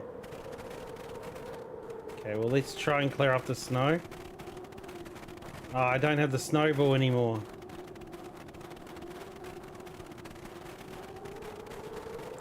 I guess we can't clear it off. We've got to check around. Okay, this is starting to feel really familiar. It may not be the best versed on all things Beacon Pines, but this does look like some sort of frozen replica of the town. Oh, I got it. It's so obvious now. Mr. Nuncrete is an alien. Rolo. Stick with me here. His species can only live in sub-zero temperatures. Oh boy, here we go. The source is their base camp dimensions, so naturally they keep it cold. We found it by travelling through the metallic wormholes back there. The final objective is to kill us all and shape-shift into a Beacon Pines citizen of their choosing. You never really had me, but you very much lost me out there. You get used to it. We should probably keep moving.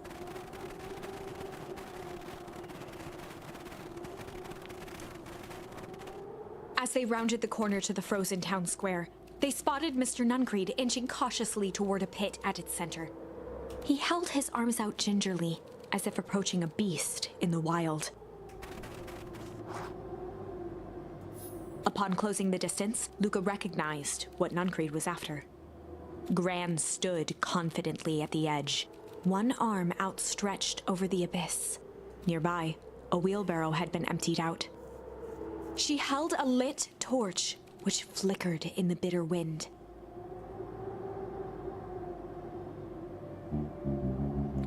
Juniper, I don't know what you think you're doing, but I assume you are not going to solve any. But I assure you that you're not going to solve anything.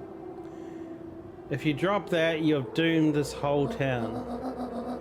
Oh, it wasn't me who doomed this town. I've been watching you, Joseph. I know what you've done. And your co-conspirators. Gran, what's happening? Luca, you and your friends need to leave right this moment. Mr. Nuncreed turned back toward the kids, desperation in his eyes. Listen to your grandma, Luca. This is between me and Juniper. Rollo and Beck held steadfast in awe. Luca approached closer. Mr. Nuncreed spun back toward Gran, his voice growing louder. You've got it all wrong, Juniper. Just hand over that torch and you don't understand what you're doing. How could I possibly trust you to do the right thing? Walt told me everything. He trusted you and you betrayed that trust. Luca, did you know this man's entire life is a lie? If it weren't for him, your father might be still alive. Mr. Nuncreed winced with anguish. His voice hardened. That's not true. They both now yelled, not to each other, but at fate itself, making their peace with long-held burdens. The wind howled with encouragement. Walt was like a brother to me. We just had different ideas about how to affect change. Very convenient that your way just happened to line your pockets. Now that's not fair. They menaced at each other, both catching their breath. That's true, so he did it for money. The moment balanced on a knife's edge.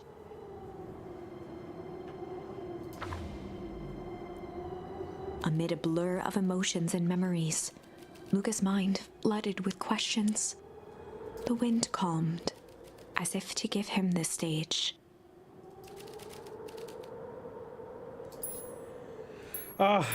These are the last two options I have in the game, so one of them's going to be right and one of them's going to be wrong. And in the stillness, he began to weep.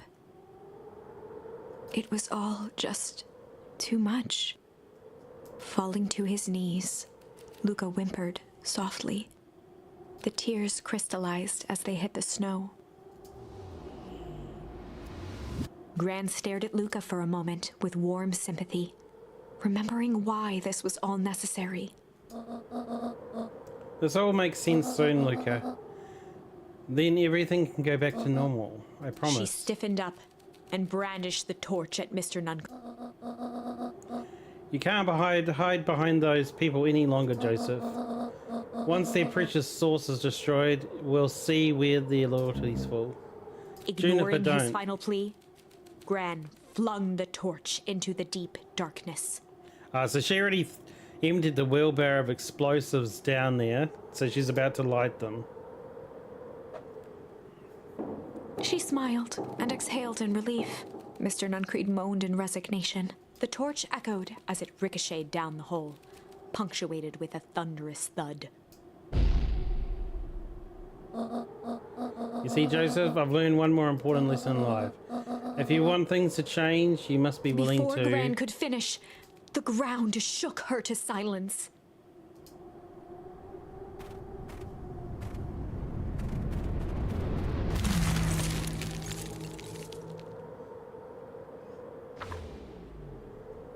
So we worked out what's happening. Gran only had time to spin around and run to Luca.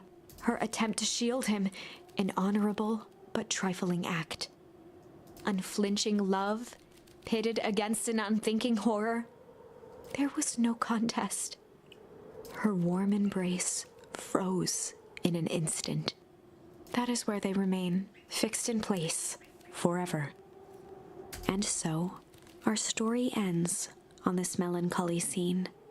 In a town brought low by its secrets, sits the frozen statues of a misguided band of meddlers.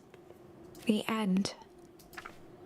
Well, that was dire. On the bright side, we finally figured out where all the ice is coming from. Yeah, exactly. That's what I was thinking. Now, we just need to find a way to deal with a mystic, unfathomable force of nature. So, we're running out of options. We've done everything down here. There's no new options available because I haven't found any new emotions for a while. I guess the only thing we can do is hum. And in the stillness, he began to hum. After the death of his father, Luca had trouble sleeping. Each night, his mother would sit at the foot of his bed and hum a gentle melody. It was the only thing that could calm his mind. The only thing that, however briefly, could make it all seem okay. That melody pervaded every memory Luca had of his mother. Shivering in the raw snow, he began to hum it out loud.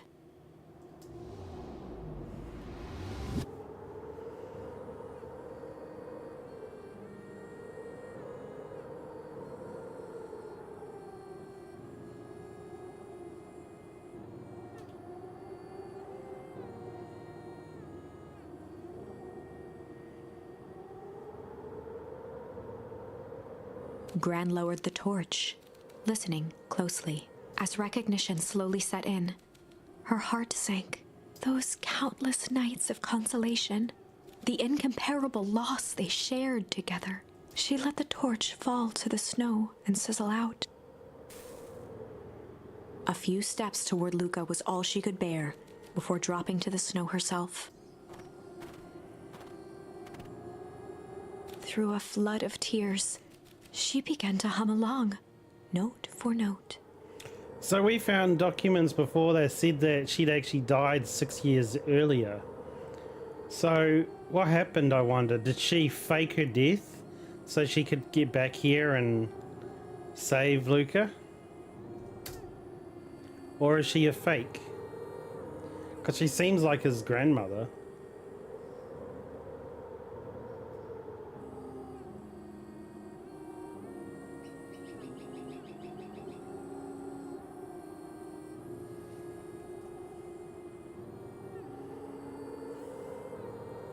Luca lifted his head in astonishment. The last time he heard that melody was the last night he saw his mother. How do you know? I'm sorry, my little buckaroo. Buckaroo. The only people who call me that are my dad and your mother. Luca blinked through blurry, watery eyes, trying to see more clearly. He could just make out the impression of a familiar face. He peered across the snowscape at the woman on her knees. Something about her was undeniably his mother. Only smaller, older, changed. Oh, clunk. The gear finally clunked. Ah, it is his mother. Jeez. So she must have come into contact with the aging thing. And then she looks old, so it looks like his grandmother. But it's actually his mother. Oh, well, that makes a whole lot of sense. Okay. Mum? That's right, buckaroo. Mum! Luca sprinted as fast as he could toward his mother. They held each other close, and the cold retreated from their bodies. Eleanor? I thought you were gone. You should have known I would have never abandoned Eleanor my looked son. down at Luca, tightening her embrace in an appeal for forgiveness. How?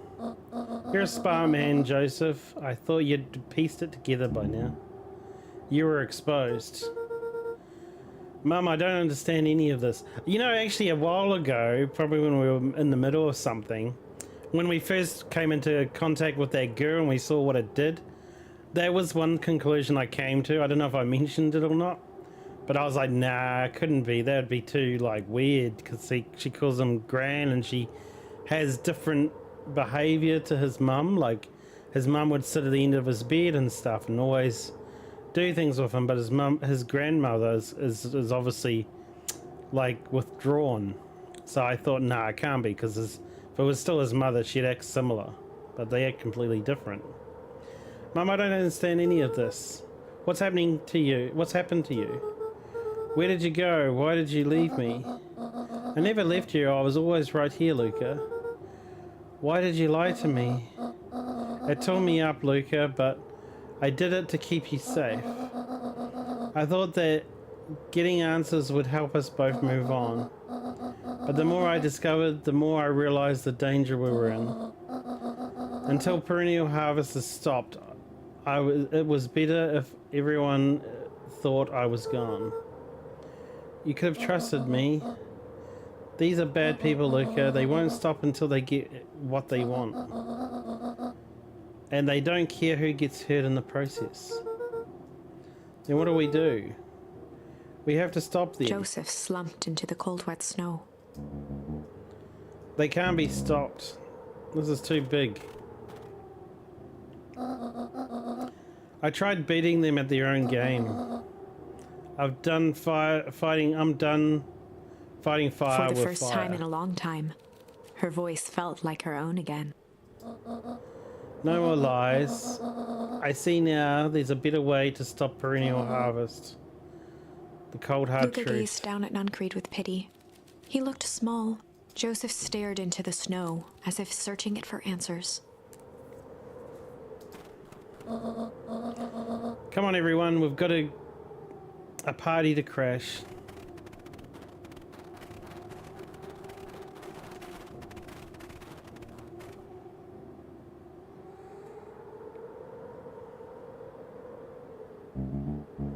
I don't understand. He always wins. Chapter 9. The Devil You Know. 7 months ago.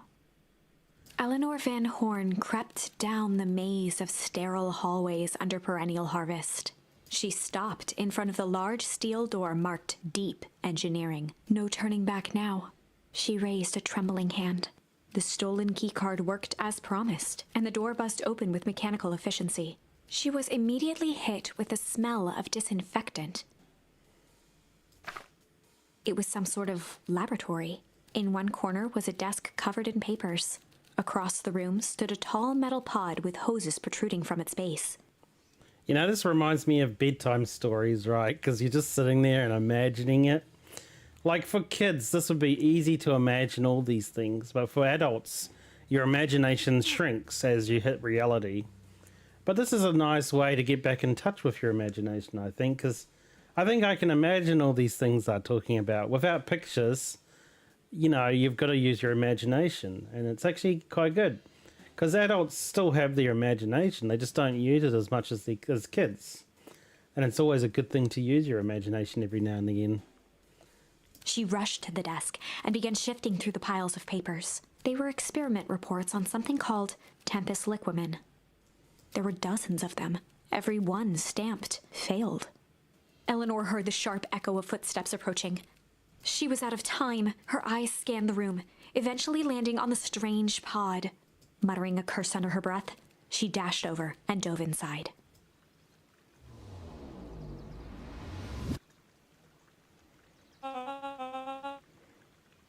And that is all change is all about. Here we go, we're going to crash the party. So she got in the pod. She got in the pod to hide from them when she was investigating. And that obviously that pod exposed her to the liquid, which caused her to age. And then, like she said, she was better off just to say that she was the grandmother. Grabbing the future by the scruff of the neck and making things happen. Change is a choice. I am tickled pink that we will be making a choice together. How great is that? This man's a liar. Excuse me? I will not. This town has a dangerous seeker and perennial harvest only exists to keep it hidden. Nonsense. They picked up the whole damn town and moved it right under our noses. You aren't making any sense. Mr. Kerr there. addressed the crowd with a sarcastic tone. Imagine such a thing. It's absurd. Just plain impossible. They promised they could fix the fowl harvest. They told us they would clean up this place. We just had to leave town for a few days. But while they had us evacuated, Mrs. Hardford, I'm afraid I'm going to have to ask you to. You're afraid of a lot of things, aren't you? You sniveling little worm. This is growing tiresome. Little help, please. Don't you all see? This festival is a sham. An excuse to have the whole town gathered in one place. They're planning something awful. I don't know what, but these people are wicked. Don't listen to her. She's absolutely no proof. I am the proof. I am Eleanor Van through the Horn. crowd. Well, you aren't just sneaky, aren't you sneaky as the Dickens? We all knew Valentine's fertilizer was too good to be true, and now this whole town is paying the price. Ladies and gentlemen, I am so sorry about this disruption.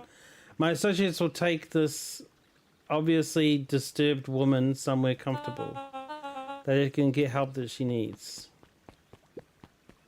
She's not the one who's disturbed. You two-timing clown. You all know there's something wrong with this town. It was just easier to look the other way. The truth is,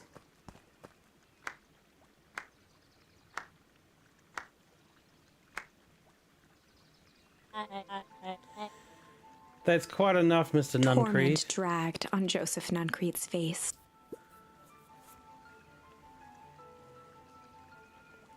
Huh? Yes, sir. Take them away. What, so that little kid is the boss? No, I want to see this. No, I want them to see this. The ever temptress Eleanor Van Horn. You've been quite the thorn in my side. Ah, this isn't a kid at all. This is the original guy. The father. And he used it to get younger. Like a weed that's burrowed into where it doesn't belong. That's why he likes licorice. Because remember, old people love licorice. I'm old. I like licorice. But young people don't usually like licorice. That like gives it away. This is the father, Valentine. What was his name? I already forget. I must confess, you look dreadful. He paused for a moment, plucking a piece of fuzz from his sweater and discarding it to the ground. Consider yourself in rare company. You've managed to pull one over on me. Won't let it happen again. I knew you had some sort of plan to disrupt our little party, but alas, I expected something a bit more impressive than incoherent rambling. No matter, your failures are yours to bear. Mr. Kerr? Yes, sir. It's a shame it was cut short, but I thank you for the rousing oratory. I'll take it from here. Yes, sir, of course. You've done quality work for me, William. You can look forward to recompense with we agreed Kerr gave a upon. bow of deference. Founder, you're the most gracious. Gasps rippled through the crowd. Thank you. We can dispense with the formalities from here on. Solomon pulled a glass vial from his pocket. Not Solomon at all. It's the father. So. In one smooth motion, he downed its contents. A triumphant smile grew across Solomon's lips.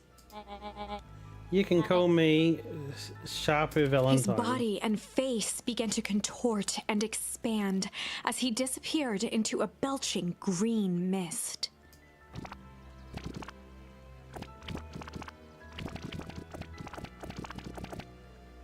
A hushed horror gripped the crowd.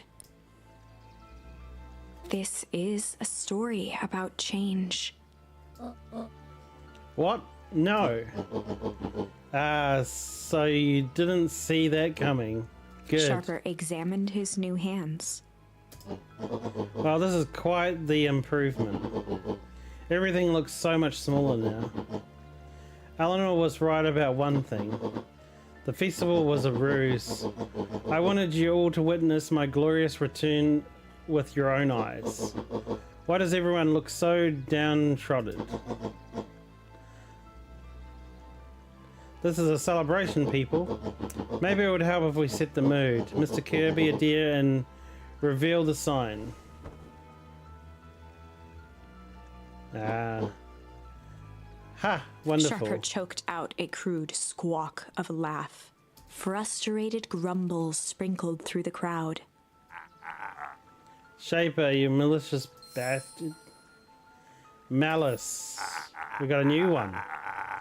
I'm glad you're back so I can tell you to your face. You destroyed this town. We ain't gonna let you get away with it again. Sorry, but this is not the time for audience participation. Some assistance, William Mr. Kerr gave a Kerr. subtle nod to the clipboards. You coward. Does anyone else have something to Helpless contribute? quiet settled over the crowd. I thought so.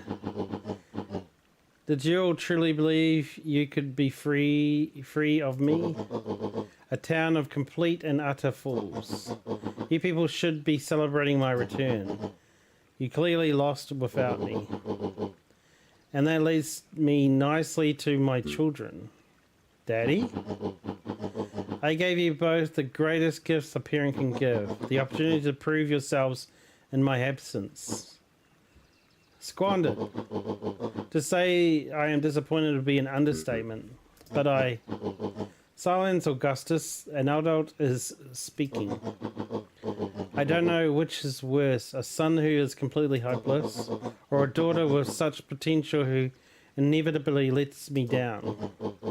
Eris, you failed me with admirable consistency. Thankfully, I was counting on it this time. Father, Wow, he is a real douchebag through and through. From the whole scandal to faking his death to, you know, doing this thing behind the town's back and then selling out and then to his children as well. It's like, wow. Does anybody like him in this town apart from the ones that he lines their pockets with money? I've been wasting time, my dear. What have you accomplished? I was focused on cementing our legacy. Legacy? Who needs a legacy when you can just live forever? But what about... It's alright, kiddo. I'm afraid you suffer from a complete lack of imagination. There is just no helping it. Now then, where's Joseph? You didn't take the opportunity to slip off, did you? Ah, there he is. Everyone should give him a hand. None of this would have been possible without Joseph. I think you've said enough. Nonsense. People deserve to know how helpful and loyal you've been. I only did what I did because he left me no choice. You always had a choice, Joseph. You were just simply too weak to take it. No matter.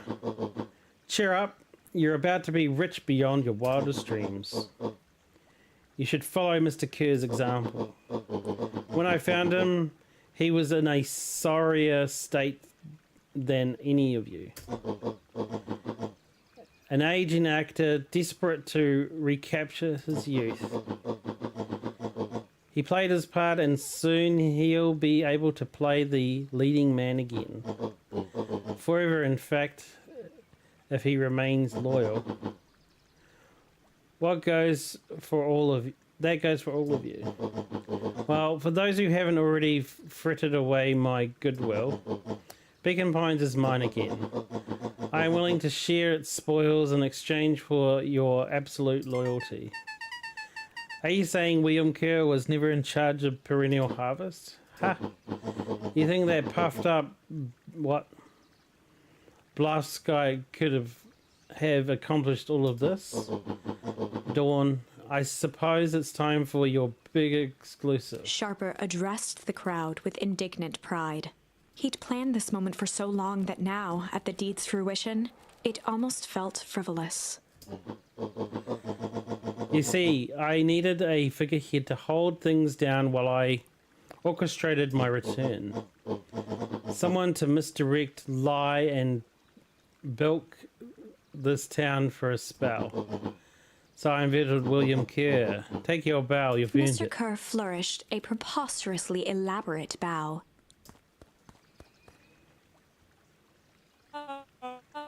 Patrick C. Montague, the spine extraordinaire, at your service. So he's not even William Kerr, he's actually just an actor. Founder, I just want to thank you again for this opportunity. It was truly the role of a lifetime. Wait, so Bill Kerr was a Pat C the whole time? Now your secret's out in the open. What's to stop this town from rising up against you? Oh, that's the delicious part. Fear. Thanks to our clipboards, I know that what each and every person in this town fears most. And it will make those fears manifest for anyone who steps out of line. Choice is simple. I'm not afraid of you. Ha, young hero. I've kept an eye on you, boy. You and your friends made a habit of disrupting my plans. What a pity. If things would have gone a bit differently, you might have had your moment of triumph. But that's fate for you. You can't do this. Oh, but I can. I have won. Never underestimate what a great man can do given time. And now time is my plaything. Perhaps the most expensive thing I've ever brought, but well worth it. Sharper coughed up one final laugh and cracked his knuckles. Enough chit-chat, let's go to work, shall we?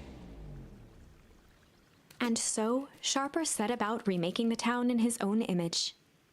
The fertilizer factory soon reopened for business. Sales rose steadily as more and more farmers across the countryside began to swear by its miraculous properties. Beacon Pines became famous, a secretive town that, for the right price, shared its gifts with all. Gifts that became more and more necessary in a world where winters grew longer and longer. So because they're farming that thing, it produces cold, so it's reducing the world temperature. So eventually it'll destroy the world, but he'll be very rich, so he won't care because he'll be in a nice comfy place with his own power plant, and he doesn't care about the rest of the world. So his greed will destroy the world. The end. This is wrong, but things are becoming clearer now. You can feel it, right? We can't let Sharper win. He might just be the key to this whole thing. Let's see. Okay, so now we've got a new emotion that we picked up. It might be somewhere here. There we go, malice. So when was this? This was when... Let's try and follow it through. This is... He was a little shite, and then he was... Oh, yeah, that's right. This was... Tickle, I think, or Strange, and then him and then the bully took off, and he's standing on the roof, and yes, that's right. This is when he like had to tell. Yeah, this is when he's talking to the yeah, Mr. Nuncreed, and he. The only option we had was shame, and then he told him the truth and disappeared. We do malice. There was a malice lurking behind those eyes. Like a trap ready to spring. Luca felt the weight of Nuncreed's hand on his shoulder. Something wasn't right. He didn't know why, but something was telling Luca to get out of there. I was just want to be all over this. Of course, I'm sure it'll all work out soon enough. I should get going. I'll tell Roxy and Rollo to check for Rollo in the Luca treehouse. twisted free of Nuncreed's grasp. Of course. Luca, you know your dad and I were good friends back in the day. You can come with me. You can come to me with anything. Anything at all. Lies. Cool. Okay. So we're gonna go back to the warehouse. Hey, Shaper.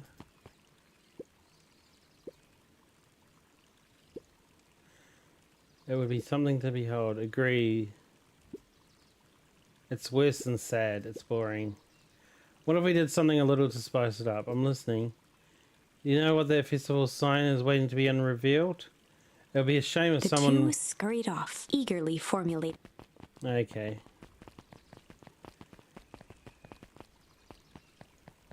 Interesting. And what's this girl say now? He looked down and muttered a gruff voice. Mama always told me my problems would look smaller once I grew up, but my problems always seem to grow right along with me. Heavens, I sense a big trouble ahead. Not wrong. Oh, there's Beck's mum. Identify yourself, please. Nellie Modwell. I work here now. I'm unable to locate you on our staff roll. I don't officially start until tomorrow. Mr. Kerr said I could come in early tonight to get a few things done. Hold, please. Clearance authorized. A harvest awaits.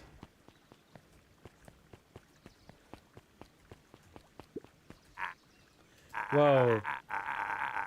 You could get a wrench to the noggin sneaking up on a guy like that. Don't scare a man while he's drunk and sunny. Evening, Jeff. What kind... It's kind of late for you to be junkin'. I might as well ask the same thing to you. Find anything good? Bah. Ever since Perennial Harvest moved in, even the junk is trash. You can learn a lot about a person by looking at what they throw away. With this bunch, it's all shredded paper and coffee cups.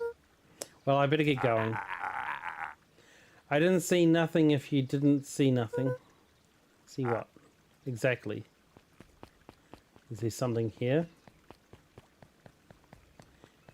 Why would he say you didn't see nothing if I didn't see nothing?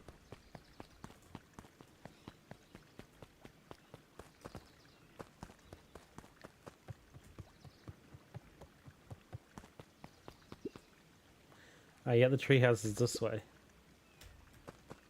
Okay, let's go check this chair to see if there's any new bait.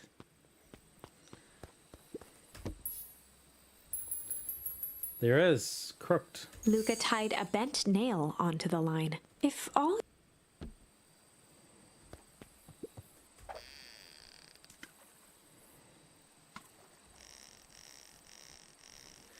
We'll see what we get in from this.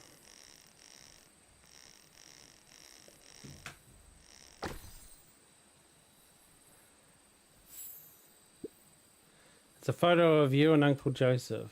Let me see that. Huh? Look at those two young fools. How'd it end up in the bottom of the pond? Who can say? Some things are just hard to explain. I miss Uncle Joseph. How come he doesn't come fishing with us anymore?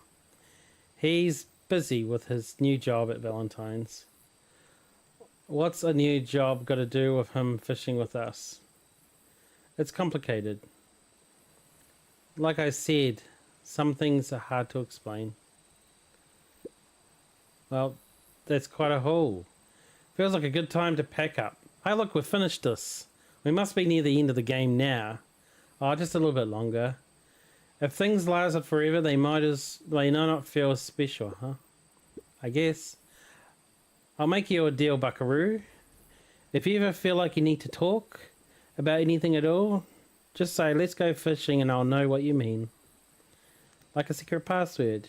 Yep, Top secret. Neat. Cool, well, we're all done with this memory. Yay.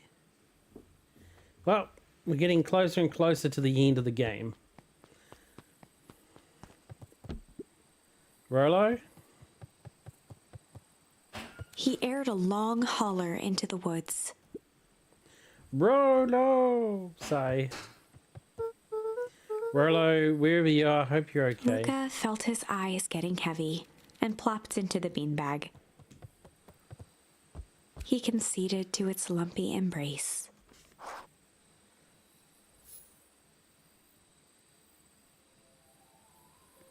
Once again, Luca found himself in a vast black expanse. This time, he knew exactly where to go. He took a single confident step forward. The world flickered and pulsed. He found himself standing in front of the frigid air of a blazing campfire. The source. He plopped down cross-legged and gazed into the cold flame, waiting. Soon enough, the fire began to die out, popping sporadically, until all that was left was a single ember. Lucas stood up and dusted himself off. He plucked the glowing ember from the cold ash, examined it, and slid it into his pocket. A keepsake. The voice of his father spoke behind him. "You made me proud, Buckaroo." Luca turned to face him. "Dad, what is this place?" A warm grin grew across his father's face. "A place where everything that has been and everything that could be all wait together." Luca found himself staring at his father's face, trying as hard as he could to memorize every single detail. Well, this is the last memory last emotion that we have for the game, again. So this might be the ending. "Wait? For what?" Another voice spoke out as Luca's doppelganger stepped forward. "That's up to you." Without knowing why, Luca began to weep. Is any of this real? Are you real?" Luca's father bent down to smudge away a tear. "Of course. I'm as real as the part of you that misses me." Luca turned to look at the older version of himself. "And you?" The doppelganger choked back tears. "I'm as real as the part of you that's angry he's gone." Does that make sense? Through his tears, Luca laughed. "I think so." His father pulled him in for an embrace. "Time to go, Buckaroo." Luca was startled from his dream by a banging on the floor. Are you in A there? commanding voice rumbled from below. Just as Luca sprang to lock the entry hatch, the door knocked open. Chapter 5. Dangers big and small. Luca stumbled back. He heard the rope ladder creak under significant weight. Keeping his eyes fixed on the hatch, he inched backward to the balcony. As his hand grasped the door handle, Luca froze. A large figure clumsily wriggled up through the hole.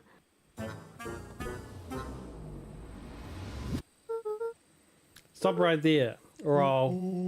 Sheesh, I know it's dark and all, but I figured you'd recognize me. Who The are large you? figure cocked its head inquisitively. Well, we know who this is because we know about the aging serum. Stop now or I'll clobber you with a baseball bat. Whoa, whoa, whoa, take it easy. Luca, you need to get your eyes checked. It's me, Rolo. Nice try, but I know you aren't Rolo. You're like one of his random uncles or something. Where is he? Ha ha ha, uncle. Luca, quit messing around. It's me. It's really you, prove it. Flaming chicken coop, Luca's Luca. jaw dropped. He peered more closely at the man standing in front of him. Something about him was undeniably Rolo. Only bigger, older, changed. How? What happened to you? I was running away and I ran into more people in those yellow suits. They grabbed me and dragged me away. Wait, Where did they take you? Dunno, they threw a bag over my head. It was cold and smelled like swimming pool. I think I was in an underground lab or something. They made my hands all big.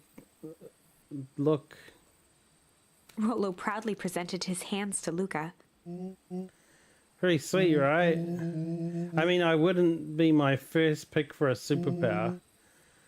He doesn't realize his whole body's bigger. But beggars can't be choosers. Rollo, it wasn't just your hands. My feet too? Dang, Pa, just made me a new shoes. Wait, Luca, why are you so small? Luca moved to the side and pointed Rollo to his reflection in the balcony window. What His the? hands shot up to his face. Holy Toledo! Rollo, what did they do to you? They made me drink some sort of green crude. Actually, it wasn't too bad. It kind of tasted like licorice. I passed out and woke up like this. And then I sort of smashed my cage and escaped. Wow, you smashed open a cage? Kinda. At least I think I did. It's all a bit of a blur. They had you in a cage. Who are these people? I don't know who did this to you, but we're gonna fix it. Fix it? This is awesome. Well, I'm just glad you're safe now. Luca, you don't need to worry about me. Sure, I got snatched, but look at it all this way. I got snatched. I know where snatched people go. We may finally have a lead on what's happened to your family. Maybe you're right, but this all seems dangerous. Danger, huh? Rollo shadowboxed a few jabs. I'll take them all on. Hey fellas, With a what's yelp, up? Rollo dove behind Luca. Ah, take cover. Did I come at a bad time? Who the heck are you? This is Beck. Sorry, something truly bizarre just happened and I need help. I didn't know where else to go. So you're just hanging out here with your large adult friend? No, this is my buddy Rollo. This is your missing friend? One and the same. He seems a little old. I'll have you know that this is a recent development. What the heck does that mean? Oh, I'm sorry, you're the one who just showed up and out of the nowhere. So we'll be asking the questions here. That's fair.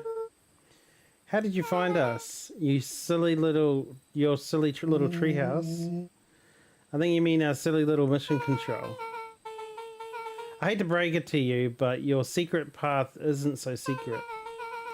And I could hear your racket from a mile away. See, look at this is why we need to improve security around here. Not now, Rollo. Beck, you said something about bizarre happenings. Yes, She shot a nervous glance at Rollo. Anything you can say around me, you can say around Rollo. This has been a weird day all around, hasn't it? Yep. Beck's eyes narrowed. Okay, so it all started when I made it back home. My first order of business was to try and salvage my hair. So I dyed it with some stuff from the chemistry set my mum gave me. Okay, I just need to play it cool and hope no one notices. Notices what? Oh, nothing, I was just... So I come over here and let me have a look. Oh honey, what in the world did you do to your hair? Just kind of felt like a change. It's gonna take forever to grow out. You were the one who said change is a good thing. I was talking about your mother's new job. I was talking about us moving. Well, I guess it just took your lesson to heart. Ilona tried to put on a smile. Before I forget, I came up here to tell you that Nellie had to go into work. Tonight, her and Mr. Kerr decided it would be good for her to get some things done before tomorrow. That Mr. Kerr guy seems like a grade A creep. Beck. He is. Him and his weird cult of personality. You're not going to ruin this new job for Nellie. It means too much to her. I know exactly how much it means to her. It means enough for her to exile her daughter to this podunk town. This place sucks. The people are weird. You just don't know them yet. It's always cold. We're in the mountains, you'll get used to it. I can't even pick up a single decent station on the radio. It's all banjo music and farm reports. You know, I grew up in a town not that different from this one.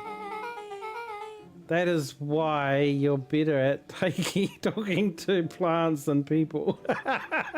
Wow, the sass, man, the sass. I love it. Ouch. If your kids are so smart, they give you so much sass. I think it's kinda good. Okay, so here's what we're gonna do. First of all, you're grounded. What? In the morning, I'll have Nellie come and see what you can do about fixing your hair. You need to look presentable for the festival. But not another She peep. sighed, and after a moment, looked down at Beck sympathetically. I know moving is hard, honey, but that doesn't mean you have to make yourself miserable all the time.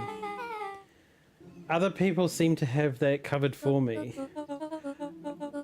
Well, there was this mum that was complaining before as well, so I don't know what's her problem.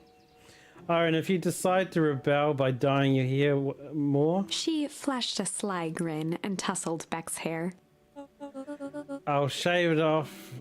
I'll shave it off for you. Think of how rebellious you'll look. Very funny. Thank you. Good night, sweetie. Good night, Mum. Wait. First of all, this town does not suck. Second, you need help because you got grounded? No. I'm sorry you got in trouble. It's my fault your hair got screwed up in the first place. Don't worry about it. I actually kind of like this look. Great, so we can get back to the story now. The next part is an important bit.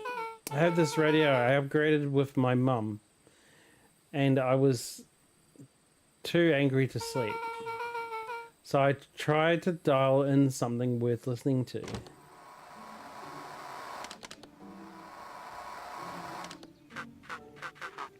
Mr. Kerr, are you there? Mr. Kerr? Yes, but I'm busy. What is it? Apologies. I have the founder on the line. Patch him through immediately. One moment.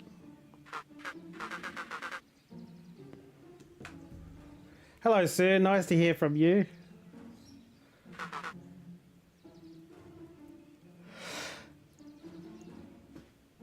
Skip the pleasantries. What is your report on the new research of the deep engineering? Melly Modwell seems to be integrating nicely. At this very moment, she is working to help us meet our deadline. She offered to work overtime before I even had the chance to suggest it. Excellent.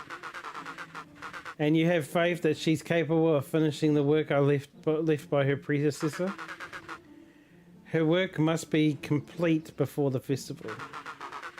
I'll make sure that she stays day and night until it's accomplished. Good. You know how I feel about loose ends. Yes, sir. Once she has finished the work, we need to make a determination regarding her long-term prospects in the company.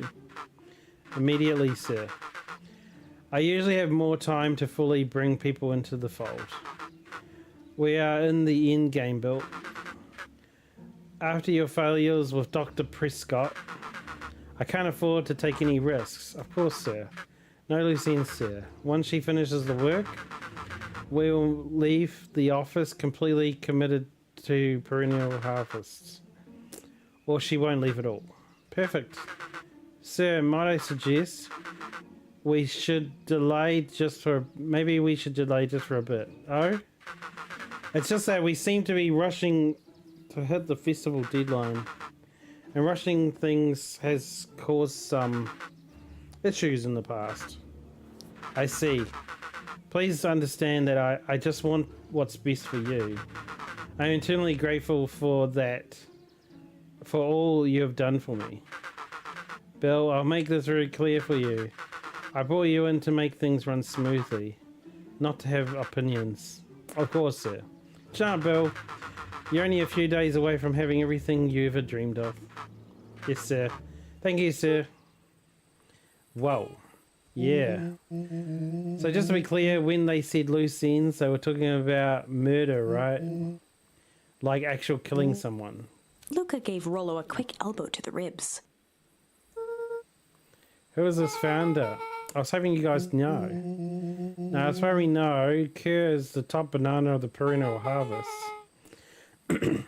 He sounded scared of this founder guy. So we have an even topper banana on the field. What the hell is my mum caught up in? She talked about a job much? Not really. She said she was going to come in and continue the work someone else she respected. Luca, do you think that body at the warehouse was a person Beck's mum came to replace? That would make sense. Beck, it seems like Nellie's predecessor got loose-ended. I'm getting that impression.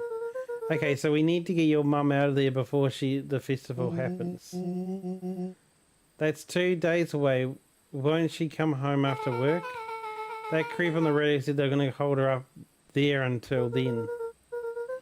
So if she's not coming out, we gotta go in and get her. Beck flicked a large sheet of paper out of her pocket and slammed it on the floor. Maybe this will help. Yeah, blueprints. Well, it's really a welcome mat from my mum's PH orientation day, which is parental harbor. Yeah. But it shows the layout. Parental harvest, sorry. Sure looks like blueprints to me. Hey, here's the reception area. There's a big room marked Founder's Office. It even has the exits marked. Guys, we have a deadline. We have an objective. We have a blueprints. You realize what this Rollo is, right? started to wiggle with excitement.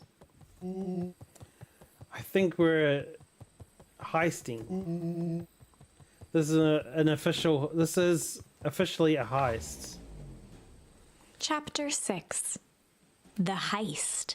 They spent the night's end huddled around that small map, formulating a plan to infiltrate the headquarters of Perennial Harvest. It would be no small feat. A modern facility equipped with all manner of technology, not to mention the swarm of clipboards that would most certainly be scattered throughout. By the time the sun began to peek through the car window used as a makeshift balcony door, all were in agreement. This could just work. The final day before the festival would be used to prepare. They'd need to pool every resource at their disposal, pull every favor with a thread. Even enlist some unsavory characters around town with important tasks only they were suited for. Luckily, there was enough ill will and mistrust toward Perennial Harvest that alliances could be found at a bargain. Luca, Beck, and Rollo rubbed their eyes as they exited the treehouse. They hadn't slept at all that night. There was no time. The festival was to begin in 1 day, and they each had their assignments. Alright, quickly recap. Rollo, you're gonna go and talk to Roxy. Cordelie. Without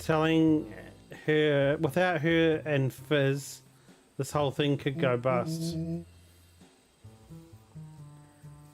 Cordelie is my middle name. Huh? How do you plan to explain He your waved new vaguely at Rollo's sizable figure.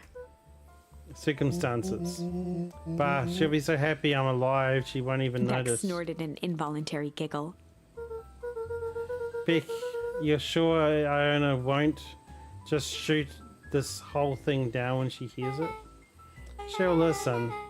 Once she understands the danger Nellie is in, the danger we're all in, the plan will make sense. Okay. So that leaves me with Jeff and Iggy. Then Iggy. Are you going to persuade them? I'll think of They something. each looked at each other with sleepy confidence and nodded. Well, Godspeed.